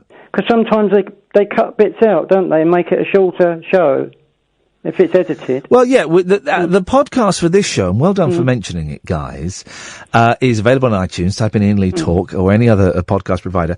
It tends to be, there'll be a special Stu Phillips podcast. That was the guest we had on at the start of the show. It's also on the listeners page, isn't it? You can click onto it. But then the podcast from this show tends to be the last hour of the show, because people go to bed and stuff. So they might have missed me then singing last time. Yeah. So, they might have done, Nigel. They probably heard me before anyway. Yeah, never mind. Well, so go on then. Let's be having you. Do you want to start it? Shall we start again then? It's Miley Cyrus. It's Miley Cyrus. I'll start it off because it goes a bit quicker than that. Oh, okay. It's Miley Cyrus, it's Miley Cyrus, I watch her films all day. It's Miley Cyrus, it's Miley Cyrus, she does the Bangers concert all day. It's Miley Cyrus, it's Miley Cyrus, her dad is Billy Ray Cyrus. It's He's a good singer. No, that don't go, does it? I mucked it all up tonight, haven't I? Blimey, you've really balls this up, Nigel. Let's start again. It's a hot weather. When in a Bangers concert, Nigel, what does the concert involve? Well, have you seen the first Bangers concert? I haven't seen the first Bangers concert. I'll have to lend you my copy then. No. Oh, no. It's on the. Should be on YouTube actually. You can get it on YouTube. Yeah. And there's that bit where she's riding on the bonnet of a car singing, isn't there? And she's sort of doing naughty things while she's singing. Yes. That's one part of it, but she is a good singer, a great singer. She does ballads as well, don't she? I liked her when she was Hannah Montana. The Climb is a good song, isn't it? I don't think I've ever heard. I don't think I've ever heard one of her songs. Oh, so how do you know much about her then? From you. Oh, I see. Yes. I know about it from you. I suppose you haven't really got the time to look at films. Not to look at rubbish like that. No. No. Who's your favourite female singer then, Iain? Well, at the moment it's Imani Coppola. But I also like Carole King. Yeah. Laura Nyro. Oh, they're all getting on a bit, aren't they? Well, some of them are dead. Everyone's getting on a bit, Nigel. Yeah, like me. Yeah. I won't say how old I am. I'm going to guess 58. That's close, yeah, very close. That's about right, yeah. 62. Right. Say no more. Say no more. Say no more. Nudge, nudge, wink, have you met Alex Jones from the One Show? Yes. What, recently? No, a few years ago. I used to work with her, apparently. Oh, that's great. Yeah, the BBC. So you work for Channel 4 and the BBC then? Yeah, we go. You've done the whole board. I've done all the channels. Yeah, but you're not doing much now on the TV, are you? Thanks for reminding me. Hey, I'm hosting a show with Gabby Roslin on Channel 5 on Saturday, August the 20th. What station? Channel 4? Channel 5. Oh, Channel 5. Button 5. Yeah. And I'm looking forward to that immensely. And what show is that? What's the show doing then? I can't remember what it's called. It's like a magazine-y type show. Yeah. It'll be nice. I'm looking forward to it. Gabby's lovely. So I'm doing that. Do you remember The Hitman and Her? I do. That was a good show, wasn't it? Pete Waterman and Michaela Strachan in a nightclub. Because I was only about 30 when that was going on, I think. Only? Wow. Well, it must be at least 25 years old. Yeah, we go. It must be at least. Yeah. Which ages me a bit. Anyway, so Michaela Strachan was really good, wasn't she, at hosting shows? Yeah. And she does the animal program now, doesn't she? Night Watch and things. I don't. Here's the thing, Nigel. I don't really watch much television anymore. I don't watch it because it's rubbish. On there and you don't watch it. It's rubbish. I watch films and stuff and documentaries, but I don't really watch. I don't sit down and watch the telly. No, we probably for us to get the first 4 channels in our house, it involves unplugging something, plugging something else in, waiting for it to warm up, and then it's just we don't do it. Anyway, I can't really make too much noise because we've got new neighbours now. Anyway, so it's best if I ring up a bit earlier and do a song next time. Is that you? Is that you ending this phone call? Well, Yes, I think so. But we've had a long chat, haven't we? We certainly have. It's felt like years. 0844 499 1000. Man alive, I'm tired. I'm hungry, guys. I'm tired and I am hungry. This is Iain Lee. This is Talk Radio. If you want to give us a call, now would be an excellent time to do it. 0844 499 1000. For anybody new, we don't really talk about anything. For a phone-in show? Yeah, I know. I just kind of sit here and I will talk and I will go through the papers and we will see what comes up. We did have one phone-in thing. Oh, yes. Pop singers that never quite reach their full potential. If you need that as an in, you can use that. Baby Bird, Macy Gray, and Eagle Eye Cherry. Eagle Eye Cherry was always going to be a one-hit wonder, though, wasn't he? He was always going to have that one hit. Neneh Cherry's brother. He was never destined for great things. I think Eagle Eye Cherry exceeded his potential by having even that one hit.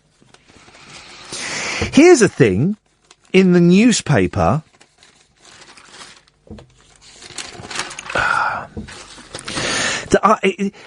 Whenever I go to the airport, remember that duty free, right, is always supposed to be cheaper than everywhere else. And I've questioned this for a long, long time. 0844 499 1000. I have questioned this for a long time about whether duty free is actually cheaper than anywhere else, because it never seems cheaper to me. I don't even know what duty is. Why is it free of it? There's no duty, so that's like a tax, right? Duty is a tax.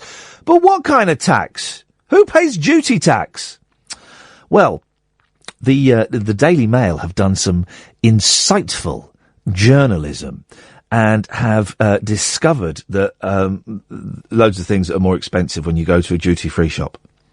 For example, in some ways this is a little bit naughty because they are comparing it with stuff what you can get online, and online is always going to be cheaper, isn't it?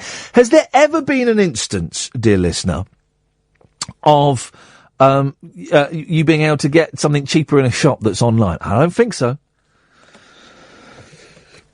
The only reason we use duty free now is to freshen up and spritz some of the aftershaves. That's all it's for. No holiday would be complete without a scoot through duty-free at the airport before you fly. Well, you have to go through duty-free. It's that weird thing, isn't it? When you come through security and they make sure you ain't got no bombs in your shoes, you could fit a bomb in your sock. Suddenly you're in duty-free, and to get to the Giraffe or whatever, or the Weatherspoons, you have to go through the duty-free and buy all the fags and the booze and stuff. There are some real bargains to be found there. Or are there? Asks Sarah Rainey in the Daily Mail. In fact, the price of many products in the duty-free shopping areas are inflated, often costing nearly double and sometimes 3 times as much as elsewhere. Why didn't they write treble or triple? Is there a difference between treble and triple? The trouble with triples. Sometimes 3 times as much. They said double, but they couldn't say triple all of a sudden. For while high street stores in town centres across the country have to compete with their nearby rivals, airport duty-free shops feel no pressure to reduce prices. I thought that was the whole point of them. 0844 499 1000. And then there's the phrase, why do you have to, when you're in duty-free, why do you have to show your boarding pass? What's that got to do with W.H. Smith's? When I want to go and buy a copy of Mojo magazine or Record Collector, can I see your boarding pass? Why? What does it matter to you where I'm going? Then there's the phrase duty-free, which implies that items are exempt from the payment of national taxes, on the understanding that those who are buying them are taking them out of the country. Oh, there you go. But if you're travelling within the EU, there is no tax saving on these items. Huh? I'm confused. Hannah's on the line. Good evening, Hannah. Hello. You right? Yeah, how are you? I'm all right. What you got for us? Pop stars or groups that haven't quite made it. Yeah, go on. Savage Garden. Oh, now they did. What was the hit they had? I'm just trying to remember some of them, but I've gone blank. One of them follows me on Twitter. And I can't remember. Is one of them called Andrew or Stephen or Duncan? Is one of them called Duncan? I really can't remember, but I did used to like them. But they didn't make it, did they? I love the way you used to like them, but you are unable to name any of them. There was two blokes, wasn't it? Eh? Wasn't it two fellas? Two, yeah. Where are you, Hannah? It's very noisy. Oh, I'll turn my fan off. Oh, you're the fan, you see. I'm hot. Yeah, and this is not sleeping weather, Hannah. Oh, I was awake up until 4 o'clock yesterday in the morning. Because of the heat? Because of the heat. Yeah, man alive, yeah. That's going to do it. It is, it's obnoxiously hot. Yep. And I don't want to be one of these people that complains about the heat, but I've never liked the heat. I've always preferred to be cold. Yeah. Because when you're cold, right, you can warm up. You can sit by a fire, you can run around, you can put different levels of clothing on, layers of clothing on. But when you're hot, there's only so much you can strip off before it's indecent. And the fan just blows hot air, and it's just worse, I think. This can't last because we're Britain and we are not used to... And there's got to be a big thunderstorm soon, I would have thought. The thing is, it thundered here today, and it's not even made it cooler at all. Did it rain? Yeah, and it was just all hot rain. Yeah, I want a good thunderstorm to clear the air.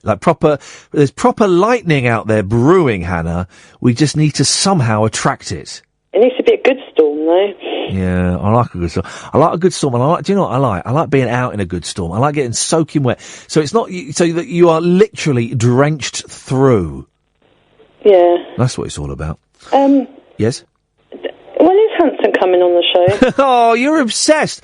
I love them. I know, I love them too, and I know you love them, and I genuinely think that Hanson are absolutely brilliant. I think, and my tongue is not in my cheek. I think they are such a good little band. Yeah. I don't know. Whenever they come to the UK, are they coming to the UK? Well, I know they're doing a tour. I think it's next year. I think. Right. But if they do come in, can I say hello to them? No. Please. Yeah, go on then. Thank you. There you go. With great pleasure. We'll get Hanson on, because Hanson are flipping awesome.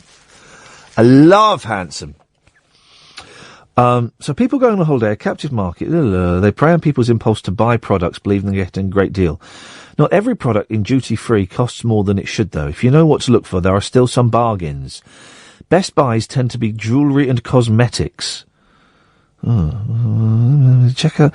Nick Harris urges holidaymakers, before you part with your money, get out your smartphone and check the price on Google or Amazon and see if it really is the bargain it claims to be. And then they have 0844 499 1000. And then they have a list of stuff that you can buy that is more expensive in duty free. But I mean, why? Well, hang on a second, right? And I'm going to make your mouth water, literally, because my mouth is watering at the thought of this. Haribo Tang Fastics.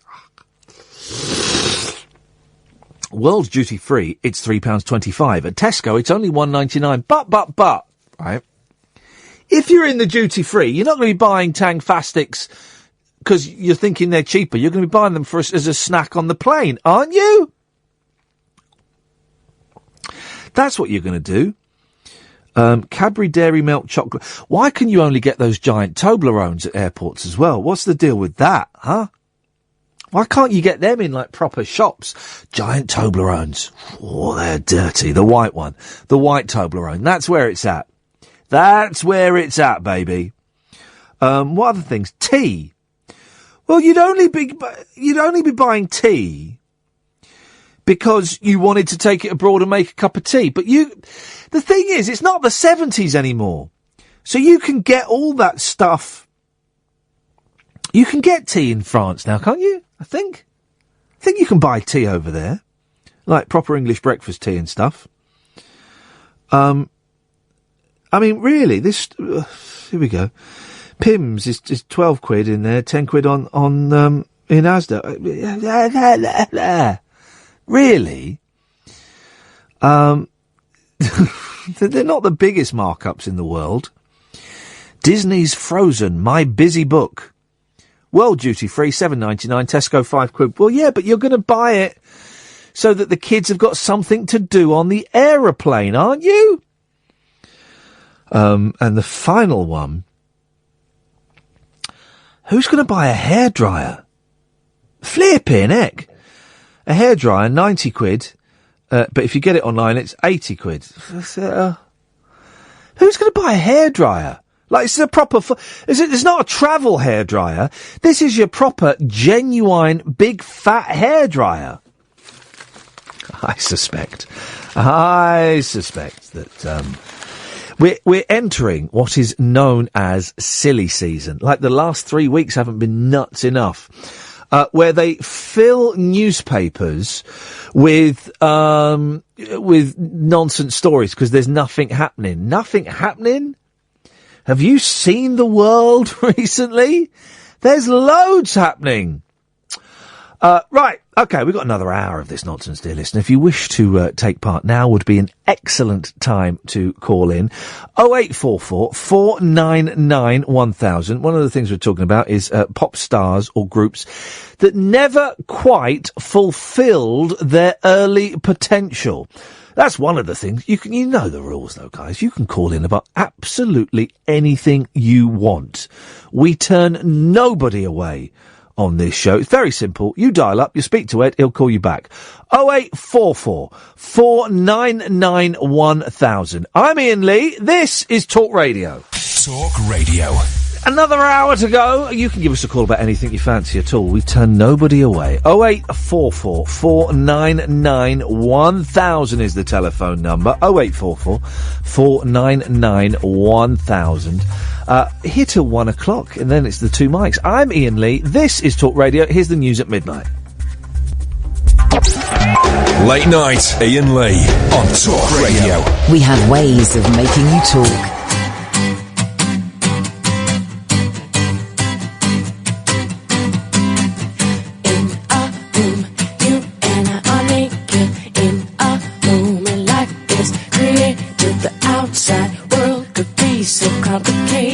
Close the door and we can't escape it. We can't escape. Yeah, a man walked on the A train, but naked, took a dump and then urinated. Everyone was so humiliated. The train doors closed, he couldn't escape it. I got $2 in my pocket. I'ma buy me a bullet and throw it away.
Nine 1000 is the telephone number if you want to give us a call. Now would be an excellent time because there's an hour of this nonsense to go, dear listener. So, here's the thing, and we didn't do this story the other day, and I completely forgot to do it.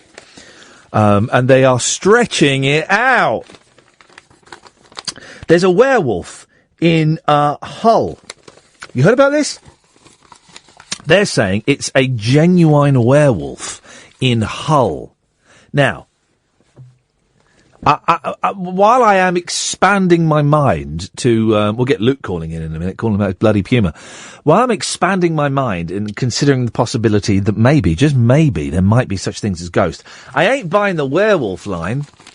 That's obviously nonsense. But these guys are, properly afraid of this. 0844 499 1000. A worried resident has been told by his local council it has no policy for dealing with werewolves.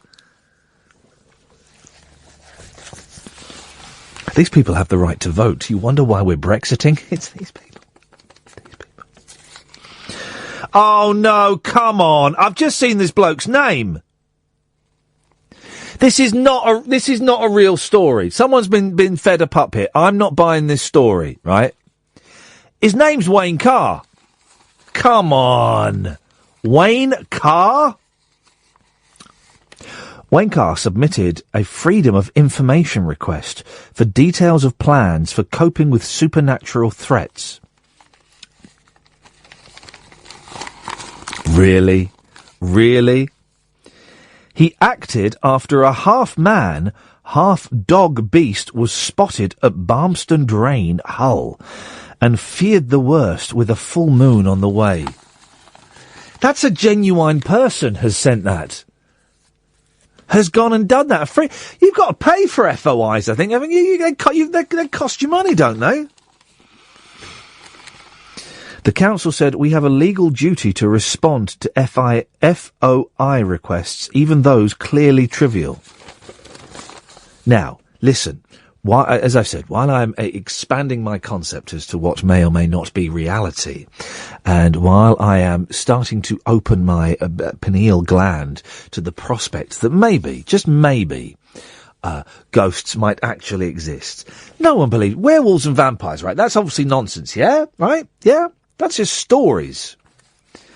And yet this person, he's called Wayne Carr. I don't think that's a real story. I think what's happened there is they have been sold a pup. Where are you going? Oh, there we go, you see. Yeah, go on then. Let's have a cup of tea. Let's have a cup of tea. 0844 499 1000 is the telephone number. Oh, so there's a new film out. First of all, Finding Dory, which I'm going to go and see this weekend, which is I'm very excited about. But the BFG is coming out. Now, I never dug the BFG. That first cartoon with Del Boy doing the voice, it's just... I don't think it's a very good story. It's just a bit... not Roald Dahl. I'm a big fan of Roald Dahl. Charlie and the Chocolate Factory, bring it on. Controversially, I even like the Great Glass Elevator. But the BFG, it just strikes me as being a little bit dull. One of them dull stories. And that first film with Del Boy, what was Del Boy's name in real life? Can't think of his name. Leslie Jacobs. No, Derek, anyway. Him, it was half boring. And they've made a new BFG film with Mark Rylance in, and I think Spielberg's got something to do with it. Directed it. It didn't half look dull, though. The clips I've seen, it's just a boring, so there's a giant and he steals a girl and... I don't know. Anyway, it turns out, guys, there was a real BFG. Roald Dahl's Big Friendly Giant was inspired... Well, hang on a minute, he's not that tall. Was inspired by a 6'5" builder friend. Well, that's only an inch taller than me. What's he saying? Walter Saunders, known as Wall, played snooker with the author every week and built him a writing hut at the bottom of his garden. There was a brilliant documentary about Roald Dahl on Radio 4 about 3 or 4 weeks ago. And the only thing I picked up from it was that is not pronounced Roald. It's pronounced Ruald. Ruald. He was Norwegian or Finnish or something. Or Swiss. His huge stature, broad accent, funny sayings and generous nature inspired Dahl to come up with the dream-delivering giant. Wall could even wiggle his ears, just like the BFG in Dahl's 1982 novel. Gosh. My mum can wiggle her ears. I say wiggle her ears. She kind of squeezes her face together a little bit, and that's that. The classic children's tale has now been turned into a film, directed by Steven Spielberg, with Wolf Hall's Mark Rylance as the BFG. Wall's daughter, Anthea, 68, was invited to the London premiere by Dahl's daughter, Lucy, 50, who told her, "It's your dad, you're coming." Oh. Anthea said, it was a bit emotional seeing him at first on the big screen. It looks just like my dad. There's a picture of the dad and there's a picture of Mark Rylance, and I mean, it's stretching it. I don't want to destroy this woman's dreams, but it's stretching it a little bit. Former World War II pilot Dahl met ex-soldier Wall in 1946 when the builder did some work for Roald's gran. The pair regularly met up at their local British Legion club, and Wall visited Dahl's home in Great Maidstone. Anthea said Quentin Blake said this is the one when he saw Dad. Wall, who died aged 91 in 2004, was close to the whole Dahl family. Roald Dahl died in 1990? Really? 26 years ago? Flippin' heck. Flippin' heck. The best Roald Dahl story is, and I can't remember what it's called, The Big Hungry Caterpillar. The giant, no, not caterpillar, crocodile. That's the one. That's a good one. That's a dark story, man. They're all quite dark, his stories. That's proper dark, where he just goes off and he's going to eat kids. That is proper dark. Couldn't do it now. Yes, you could. Anthea said Lucy said the first time she saw the film, she cried, as it reminded her of her dad and mine. It's the spitting image of him, even his ears kept on flapping. I mean, spitting image is stretching it ever so slightly. Stretching it ever so slightly, really. I mean, it's a big, tall, bald man with big ears. It's kind of... That's kind of where it takes you, really. 0844 499 1000 is the telephone number. Oh, flipping it! Look at this. There's a brilliant picture on the other page. I say brilliant. It's horrendous, but it's a cat. I don't know how has it got there? So it's like a grill in the floor, like a drain, and a cat is hanging there with just its head sticking through. But its head is coming up and its body is hanging beneath. Oh, there we go. They've done a little joke there. This kitten was left feline a little sore, very clever, after getting its head stuck in a drain. It's thought the hapless cat had been trying to escape after being trapped in a sewer. It was found wedged and hanging from the grate, barely breathing, rescuers said. But a fire crew managed to claw out the 1-year-old Moggy using soap. It says dish soap. What the hell is dish soap? Soap you get in a dish. Well, that's just soap, isn't it? 0844 499 1000. 0844 499 1000. Yes, Tris. Hip, hip, hip. Hip, hip, hip, Tris. How you doing, fella? You all right? I'm all right, thank you. Good. So I've heard you talking about your boy having shingles. He's got shingles at 4. That's uncommon. Yeah, well, I've got scarlet fever at the age of 32 at the minute, and Bloody that's hell. uncommon as well. Scarlet fever? Yeah, That sounds like something from the 1800s. I've heard of it, but I don't actually know what it is. That's what I thought. I thought it was some sort of Victorian illness, but me and my eldest have got it. You basically glow red and your tongue swells up, and it's Do you very actually horrible. turn scarlet then? Yeah, you do. You get a red face, and it goes all down the front of your chest. Here we It's go. horrible. Diseases that make you turn a different colour. Jaundice, of course. Yeah. Turns you yellow. Scarlet fever turns you bright red. Has anyone actually gone green? Gangrene, I suppose. Flipping it, man. We're in there. Gangrene, yeah, of course. Go black and blue with a nice bruise. There's nothing more delicious, Tris. Have you ever had a proper black eye? No, well, actually, I had a broken nose once, and I had that sort of line come under my eye. Yeah, I've had a proper shiner several times in my life, right? Just because I'm clumsy, and it is an amazing thing to look at. Just black, proper black, and then it goes all kind of green and purple. It's incredible.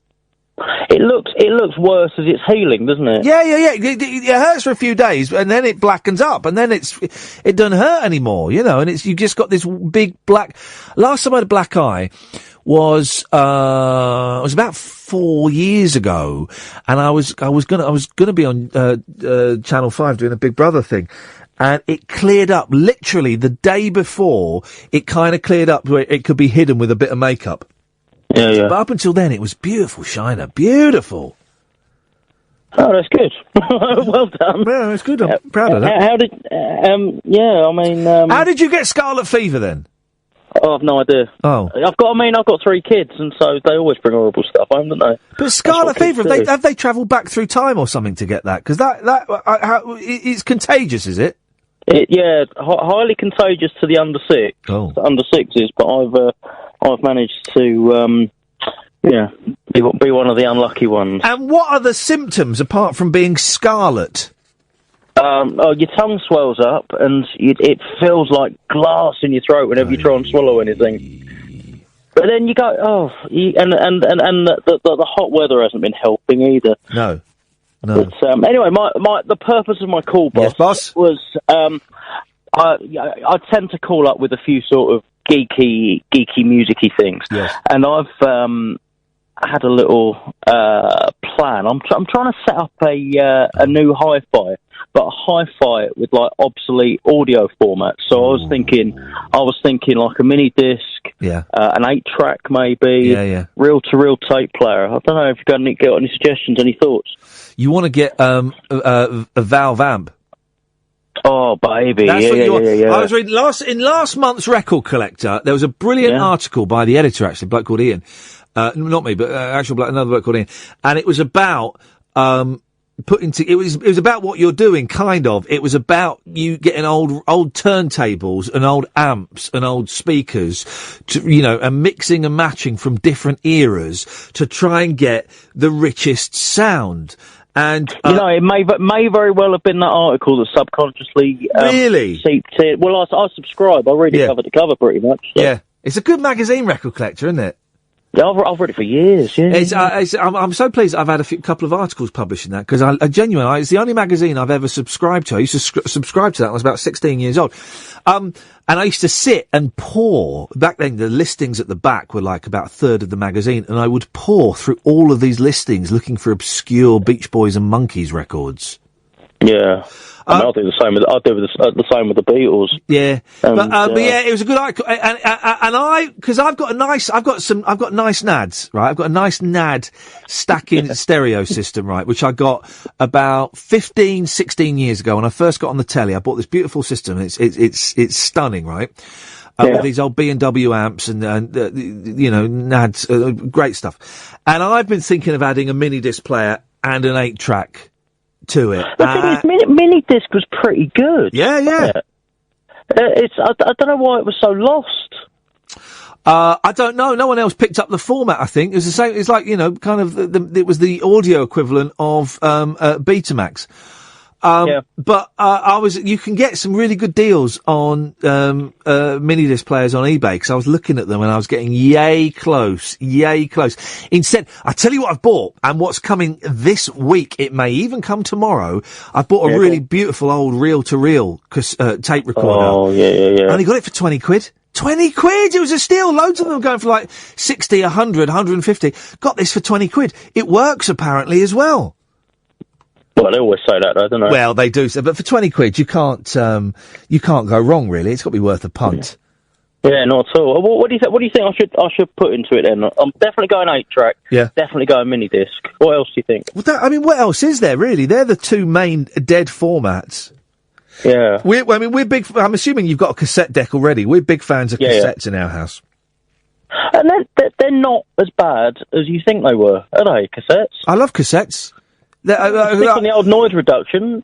Great. I never had a problem with tapes. I love tapes, and I love sorting through. Do you remember they introduced in car stereos, they introduced technology where, and on some Walkmans actually, where if you half pressed the play button in, it would, as long as the gap between the songs was big enough, it would fast forward until it got to the next song. Yeah, do you remember course, that? yeah, And it never really worked. It was always a little bit ropey. Yeah, no, I remember that. You also had sort of tape decks, didn't you, from maybe the late 90s that had track selection, go back, go forward, lovely. Yeah, loving all that. Well, let us know, when you've got it, Tris, I want an itemised breakdown of costs, and I want a photograph, please. Well, I mean, my itemised breakdown of costs may be greatly reduced just in case the wife hears this. Oh, well, no, you can send it to me discreetly and we will, she doesn't listen to this, mate, I wouldn't worry. Oh, exactly. I look forward to it, Russ. Good luck. Tris, good luck. Oh, mate, no worries. Cheers, mate. Bye-bye. 0844 499 1000 is the telephone number.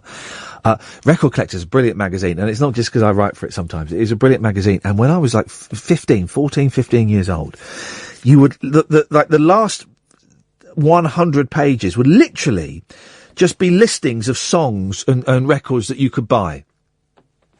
And it would have the condition and it would have the price. And I could spend a weekend just going through it. And I trained my eye so that the things I wanted would jump out at me, like obscure Arthur Lee records or Monkees records, stuff like that. But you literally would just sit there. How geeky. And again, I think this is a bloke's thing. I don't think women do this. You would just sit there and go through it and just scan through it and circle the ones you'd want, and then you'd phone up and you'd order it, or you'd send a check and you would order it. 0844 499 1000. Yes, Ray. Hello, Ian. Hope you're not too overheating in your studio. The studio's kind of all right. And the nice thing is, right, driving home at 1:15 in the morning with the windows open and it's warm. That's a joy. Right? That's a joy. That's the only joy in this heat, is driving home at 1 o'clock in the morning with it being cool. Yeah. Everything else is awful, man. It's too hot. It just is, yeah. I'm for the last 3 days, I have worn shorts to work. I never wear shorts in public, ever. I do it abroad sometimes, but even then, very rarely. And I'm wearing shorts around the office. I'm like some kind of pervert. It's outrageous. Yeah. Not the only pervert working here, but it's outrageous. And I've got legs covered in bites and nibbles because, things love snacking on me. Are you one of the ones that attracts the midges and the mozzies? Well, clearly. Yeah. Every time I do some gardening, I seem to upset them and they all turn on me. Yeah. When we go, I'm not going to Greece this year. I can't. The family's going, but I can't because I've got work, right? Yeah. But whenever we go, it's me and my eldest son, actually. We get covered by, you wake up in the morning and you're covered in bites. No one else gets it. Yeah. Apparently, if you eat a certain yeast extract, they steer clear of you. Well, I don't know. The Marmite is what you're talking. I don't know if that actually works. I know that Indian tonic water, it's got quinine in it, and it was made to get rid of the mozzies. It was called Indian tonic water because they would drink it in India in the Raj to stop getting attacked. I don't know. Does the Marmite thing actually work? Well, I've never noticed it working, but they just seem to love me. Yeah, I must admit, I've not had Marmite when I've been abroad, so maybe I need to go to duty free and buy an expensive tub of Marmite. In fact, I've not had Marmite for ages. We've not got any in the house. Ray, that's being righted tomorrow. Okay, make sure you do that. Thank you very much. What you got for us, Ray? That guy you just had on talking about forgotten audio formats. Yeah. I mean, he mentions the mini disc, which I used to use and was fantastic, and Lord, I miss it. Yeah. There were two other recordable digital formats. There was the DCC, which was back compatible with the compact cassettes. Hang on a second. The DCC, was that like DAT? It was similar to DAT. DAT was the first format, and then Philips launched the DCC, which you could play your old cassettes on it, but you could only record on these new digital ones. Right.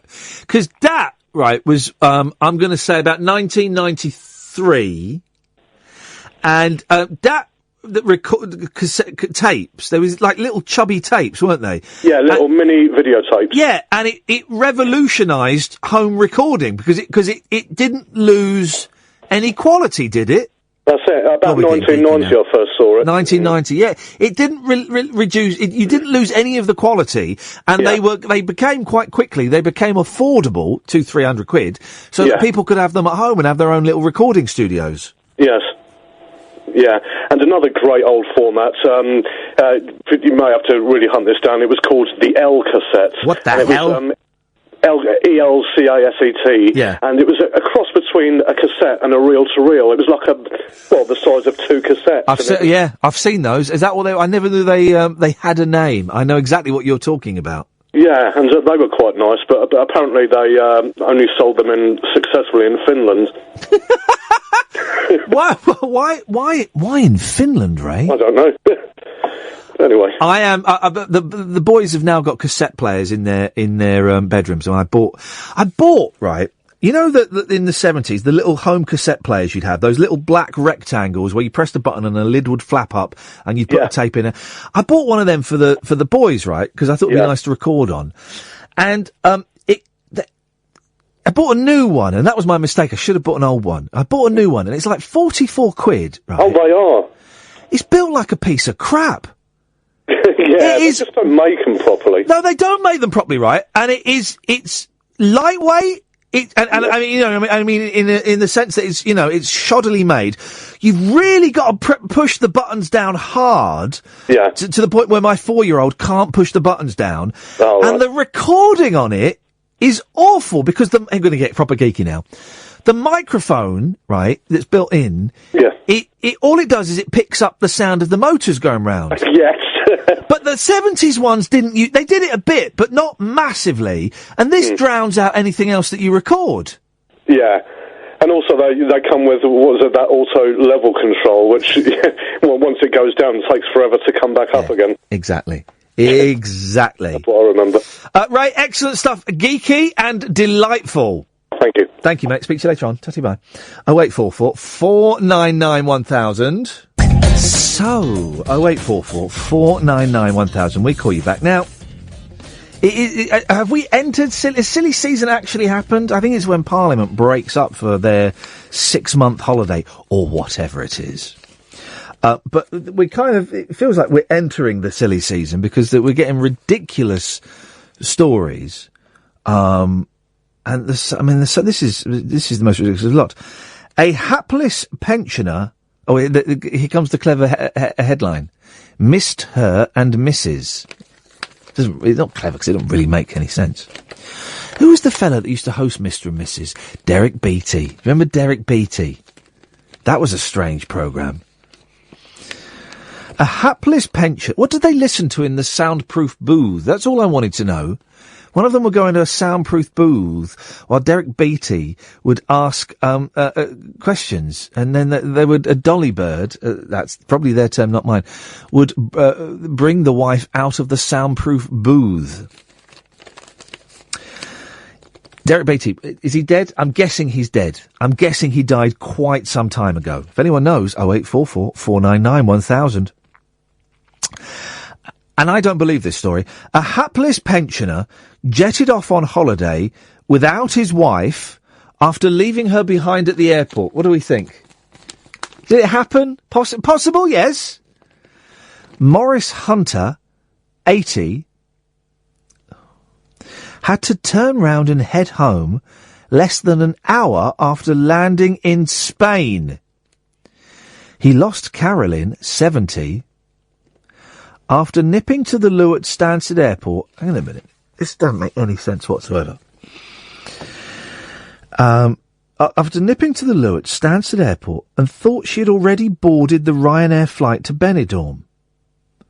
The couple, who've been married for 47 years, had booked separate seats. What? As Morris, who is 6'4", wanted extra legroom. I'm suspicious about this. On the plane, he even waved at a woman he thought was his wife. Morris... Here's an odd twist to the tale. Morris, a diabetic, only realised his mistake after landing. What's him being a diabetic got to do with anything? He said, I was worried something bad had happened, because I could see that everyone was off the plane. Then a Spanish worker came up to me and asked if I was Mr. Hunter. When I asked where my wife was and if she was okay, he told me she was fine, but back in London. I couldn't believe it. It's her. Why is he getting the blame for this? She's ballsed up here. Why is he getting the blame? The subheading is hubby in a whole lot of trouble, but I don't think he's done anything wrong. Carolyn said, I don't know how we missed each other, but the last thing I said to him was not to be long.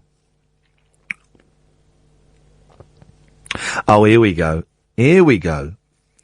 The couple of Plumstead, southeast London, decided Morris would head straight back to the UK as Carolyn had his medication. You're in Spain. You can buy any drugs you want on the continent. That's one of the joys of going abroad. You can go and buy like proper hardcore drugs over the counter. The trip to mark Morris's birthday had already been hit by a last-minute hotel switch after the collapse of travel firm Low Cost Holidays. They've gone bust, have they, guys? 08444991000. The couple ended up spending a week at their caravan near Whitstable, Kent, instead of jetting back to Benidorm.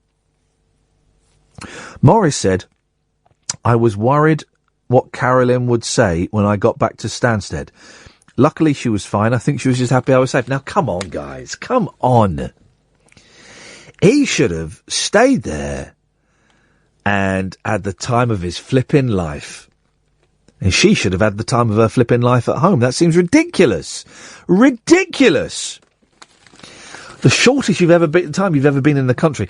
I was in LA for a whole 23 hours once. I mean, it's a hideous place, and it was 22 hours too long. But I flew out there to interview the cast of Lost, and then I came pretty much straight back. I remember I had a hotel room. I don't think I slept in it, though. Did I? When did I get... I had a friend who was over there, and I went and saw my friend, and then I interviewed the cast of Lost, and then I flew straight back. I don't think I even slept there. It's a horrible place. Los Angeles. An absolutely horrible place. I can't think of anywhere worse. Well, hang on. Here I can. Look at this. This is ridiculous. It's one of those stories, because it's got hot, and nobody can cope with the heat.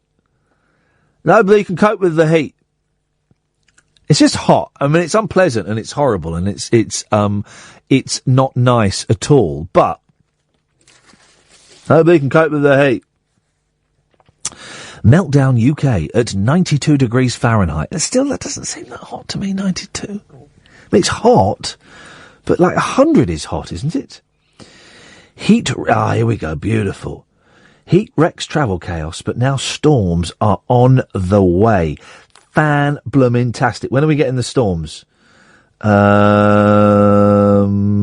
Friday. Well, Friday. Good. Rail tracks buckled and roads melted as Britain sweltered through the hottest day of the year yesterday. The Met Office declared a level 3 heatwave alert, making it warmer than Barbados. But forecasters warned of flash flooding today as thunderstorms bring an abrupt end to the short-lived summer in many areas. Good! Good. Now, they've got pictures of people struggling in the heat. Now, this is the mount. They've not got anyone in a bikini. Normally, they would have... Oh, look, there's a Chinese Ken Livingstone. He's Japanese, so it's a bit racist. But there's a Japanese fella that looks like Ken Livingstone. Isn't that funny? Isn't that funny? Look at that. One of my favourite games to play is spotting Asian versions of my friends and famous people, and there's quite a few. I saw an Asian Ringo Starr the other day. It was brilliant. But so they got pictures of people who are way too hot, man, way too hot. But they're really weird pictures. So one of them is a woman on a tube. They're both on the tube. Look at that. That's outrageous. You lazy gits. Tom Kelly, who compiled this story. Look how lazy you are. It's two people on the tube. So there's a picture of an old woman sat on a tube seat, just mopping her face, and it says, too much. Many struggled in the heat. And then there's a woman coming off a tube train with, like an old school fan, you know, one of the flappy fans. And it says here, not a fan of this weather. Jesus Christ. Not a fan of this weather. But the best picture they've got, the best picture is, and I don't know where this is. It's a traffic jam, right? It's not a motorway. It looks like, well, it might be a motorway. It's a busy road. It's definitely a dual carriageway at the very least, right? And it's a traffic jam. And all the traffic is stopped. No one's moving, right? And they've got a woman this cannot be real. She's got out a blanket and she's put it on the middle of the road, on the white lines, and she's sunbathing in the middle of the road. What a stupid thing to do. Why would anyone do that? In Yorkshire, the first Trans-Pennine Express was suspended between Hull and Doncaster after a rail buckled in the heat. Hey, there's a sinkhole has opened, isn't it? Underneath a train track somewhere. An actual sinkhole has opened. That was yesterday, I think. I wonder when they're going to get that fixed. You've got to pour a load of cement down it, but then you're never sure. You're never sure if another one's going to open. Commuters were visibly wilting on London's tubes as they suffered in conditions that some claimed were illegal to transport cattle in. Some claimed. Well, yeah. One overheated user wrote on Twitter, "This weather is amazing. The tube is not. 38 degrees underground."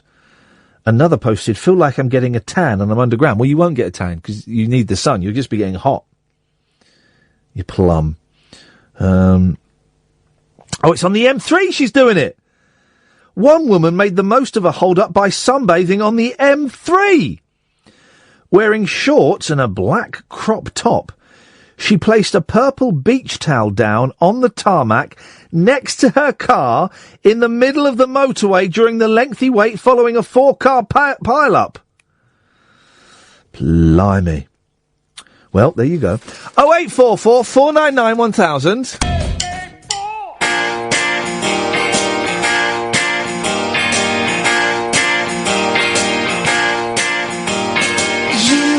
You blew my mind, you turned back time, you changed my tune.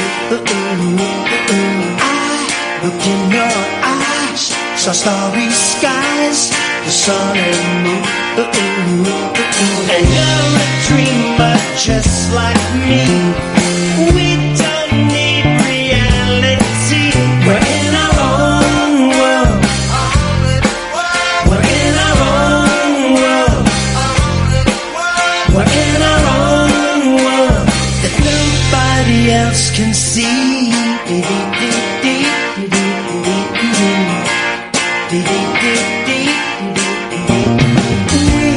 been writing rhymes and trading lines. It sounds so good. We've been making plans to start some bands just like we should. Just like me, got no fear of authority. We're in our own world. We're in our own world.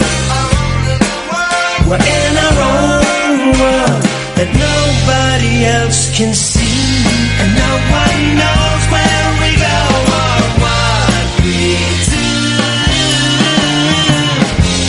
And I don't mind wasting all my time with you.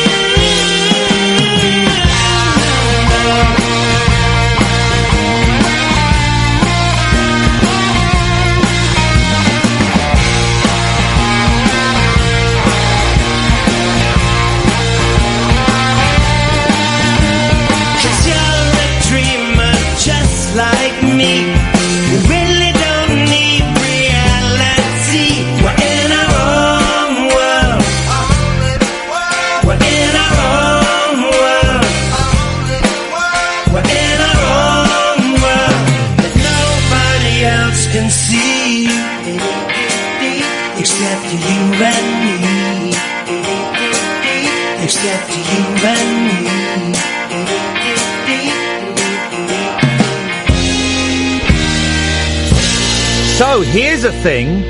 Here's a thing, guys. You used to get these stories all the time in the 70s. And then, I don't know what happened, science or something? Oh, wait, 499-1000, by the way. There were always people that couldn't stop hiccuping, or orgasming, or sneezing. And then you don't get those stories anymore. There we go. But now we've got one of these stories. Now we've got one of these stories, guys. Now we've got a genuine story. Misery of girl who sneezes 8,000 times a day and can't stop. And there's a picture of her sneezing. Ira sneezes about 10 times a minute. A schoolgirl has started sneezing 8,000 times a day, but doctors can't work out why it's happening. Ira Saxena, who's 9, started sneezing an average of 10 times a minute 3 weeks ago. Does she do it when she sleeps? Well, if we read the story, we might find out more. Ever sneeze? Can people sneeze in their sleep? I don't know. Have you ever sneezed in your dream? There's a question, guys. I don't think I have ever sneezed in a dream. And that's what makes dreams so perfect. The fact that you don't sneeze in them. It has become very painful. Here we go. It has become very painful, and the only respite she gets is when she goes to sleep. Well, then you need to work out what's going on there. Is it because she's lying on her back? Or is it because her muscles have relaxed? One of the two, you can have that for free. It's one of the two. Okay? Several doctors have examined Ira, and she has tried various remedies, but so far none has cured the condition. The youngster from Colchester said, "It's really horrible. My face hurts every time I sneeze." So it's not the good sneeze, then. It's not the good sneeze. People say that a sneeze is better than an orgasm. Well, that's rubbish, isn't it? Orgasms are much better than sneezes. I mean, sneezes are good. A good sneeze is good, and I can sneeze 2 or 3 times in a row. The other, no. But orgasms are better than sneezes. Whoever said that? That's a nonsense. She says, "I can't go to school. I can't finish the day because I'm sneezing so much.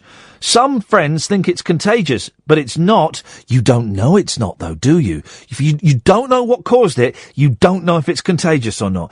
And you'll be firing out a lot of snot. So my friends don't want to sit with me. Well, they're not real friends, and you're not a real friend of theirs for wanting them to sit next to you when they might catch the lurgy. I can't really go outside as it makes it worse and more violent. All I can do is sit at home. I really can't do anything." I'm suspicious of this young lady. I don't want to call her a faker, but anyone else thinking this sounds a little bit like bullshine? Ira's sneezing began one morning last month. It has stopped her taking part in her usual hobbies of painting, singing and swimming. She has been reading in the meantime to avoid falling behind at her primary school.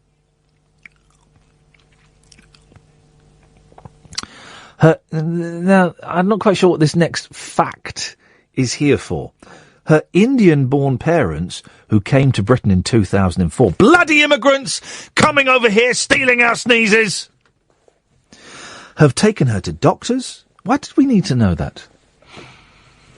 Maybe it's some hideous Indian disease. It's a way that the Indians are going to infiltrate us by spreading sneezes. They've taken her to doctors, specialists, and a private clinic. Her mother, Priya Saxena, 42, a primary school teacher, said, "It started slowly and has progressed to become more constant and violent." Well, this can only end one way, and that one way is her head blowing up. It's going to be like a Scanners. Have you seen the film Scanners? Someone's doing a slow Scanners on her. You know, is it Scanners? Is it David Lynch? It's not David Lynch. Cronenberg. The David Cronenberg film where people can concentrate on someone's head and it blows up. And I remember seeing the poster for that outside the Granada Cinema in Slough, and it was terrifying. It was a guy, if I remember correctly, it was a guy in like a white shirt and a black waistcoat, and had his arms down by his side, and he was screaming, and his head was blowing up. It's a good film, though. The doctors are saying it is, and here's proof, if proof need be, that doctors haven't got a clue. It's all guesswork. The doctors are saying it is possibly an incorrect signal being sent from her brain, or a tic, but nobody can be sure. They're just guessing. Well, I'm going to tell you what I think it is. She's a chancer. She's bunking off school. And the best thing she can come up with is the sneeze ruse. She's not allergic to anything and has been given steroids, antihistamines, and a nasal spray. But she's not responding to anything. No one has seen anything like this before. In the 70s, like I say, in the 70s, we saw it a lot. Ira, we've tried everything, even prayer. That ain't gonna fix it. That ain't gonna fix it. Prayer don't fix cancer. Ain't gonna fix sneezing. You know why? Because it don't fix nothing. Oh, God, they really are desperate now. Ira is now experimenting with homeopathic medicine. Don't waste your time or money. God, they're desperate. The only time the sneezes stopped was during an hour-long hypnotherapy session, although the sneezing began again afterwards. Get McKenna in. Get McKenna in to sort this out. If anyone can fix her, McKenna can. McKenna can. Begin again. Her mother added, in that session, she didn't sneeze, which makes us think it's something to do with the brain. No, it's relaxation. Here we go. Let me phone. I'm going to find this 8-year-old. I'm going to phone her up. Not a direct number. That would be inappropriate. But I'm going to phone her up and tell her she needs to do a bit of mindfulness. That's what she needs. Little bit of the old mindfulness meditation. She needs to relax or start drinking. Maybe. I don't know. That might. Just a little bit of booze just to relax her up a bit. So that she can cope with it. Yeah, I mean, if she starts boozing at the age of 8, the chances of her becoming an alcoholic are massively increased. And she'll find that the first few sips of whiskey, while that may work for the first week, by week 10, she'll be downing a whole bottle of Jackie D. If she wants it to have the desired effect. You see? But, pros and cons, isn't it? You've got to weigh up the pros and cons. Do you want to sneeze? Or do you not want to sneeze? That's the thing. I think this family have gone about this all over, have gone wrong. And they've got a picture there where she's not. So they've got one picture where she's sneezing, and then they've got a picture there where she's not sneezing. So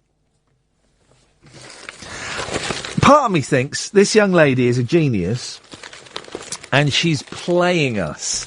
She's playing us like the saps that we are, guys, and we're all falling for it. Well, I ain't falling for it, I tell you that. There's no way I'm going to fall for that. I don't believe it for a second. Right, that's it. That's your lot. I'm buggering off. Night-night.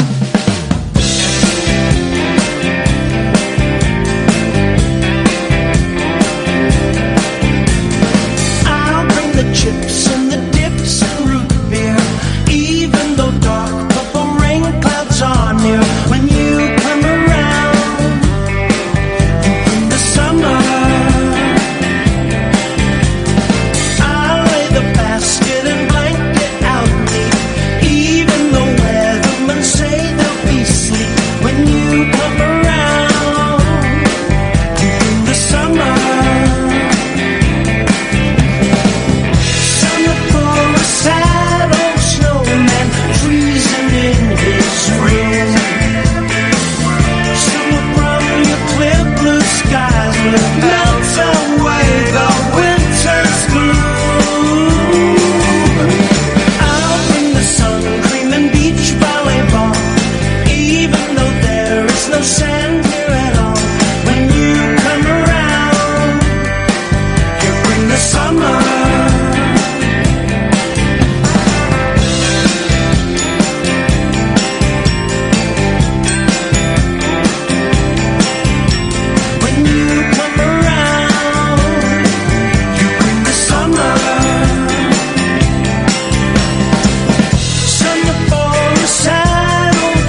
baby, you bring the summer, you bring the summer around. Summer, baby, you bring the summer, you bring the summer around. Summer, baby, you bring the summer, you bring the summer around. Talk Radio. We got entertainment, and we're not afraid to use it. Talk Radio.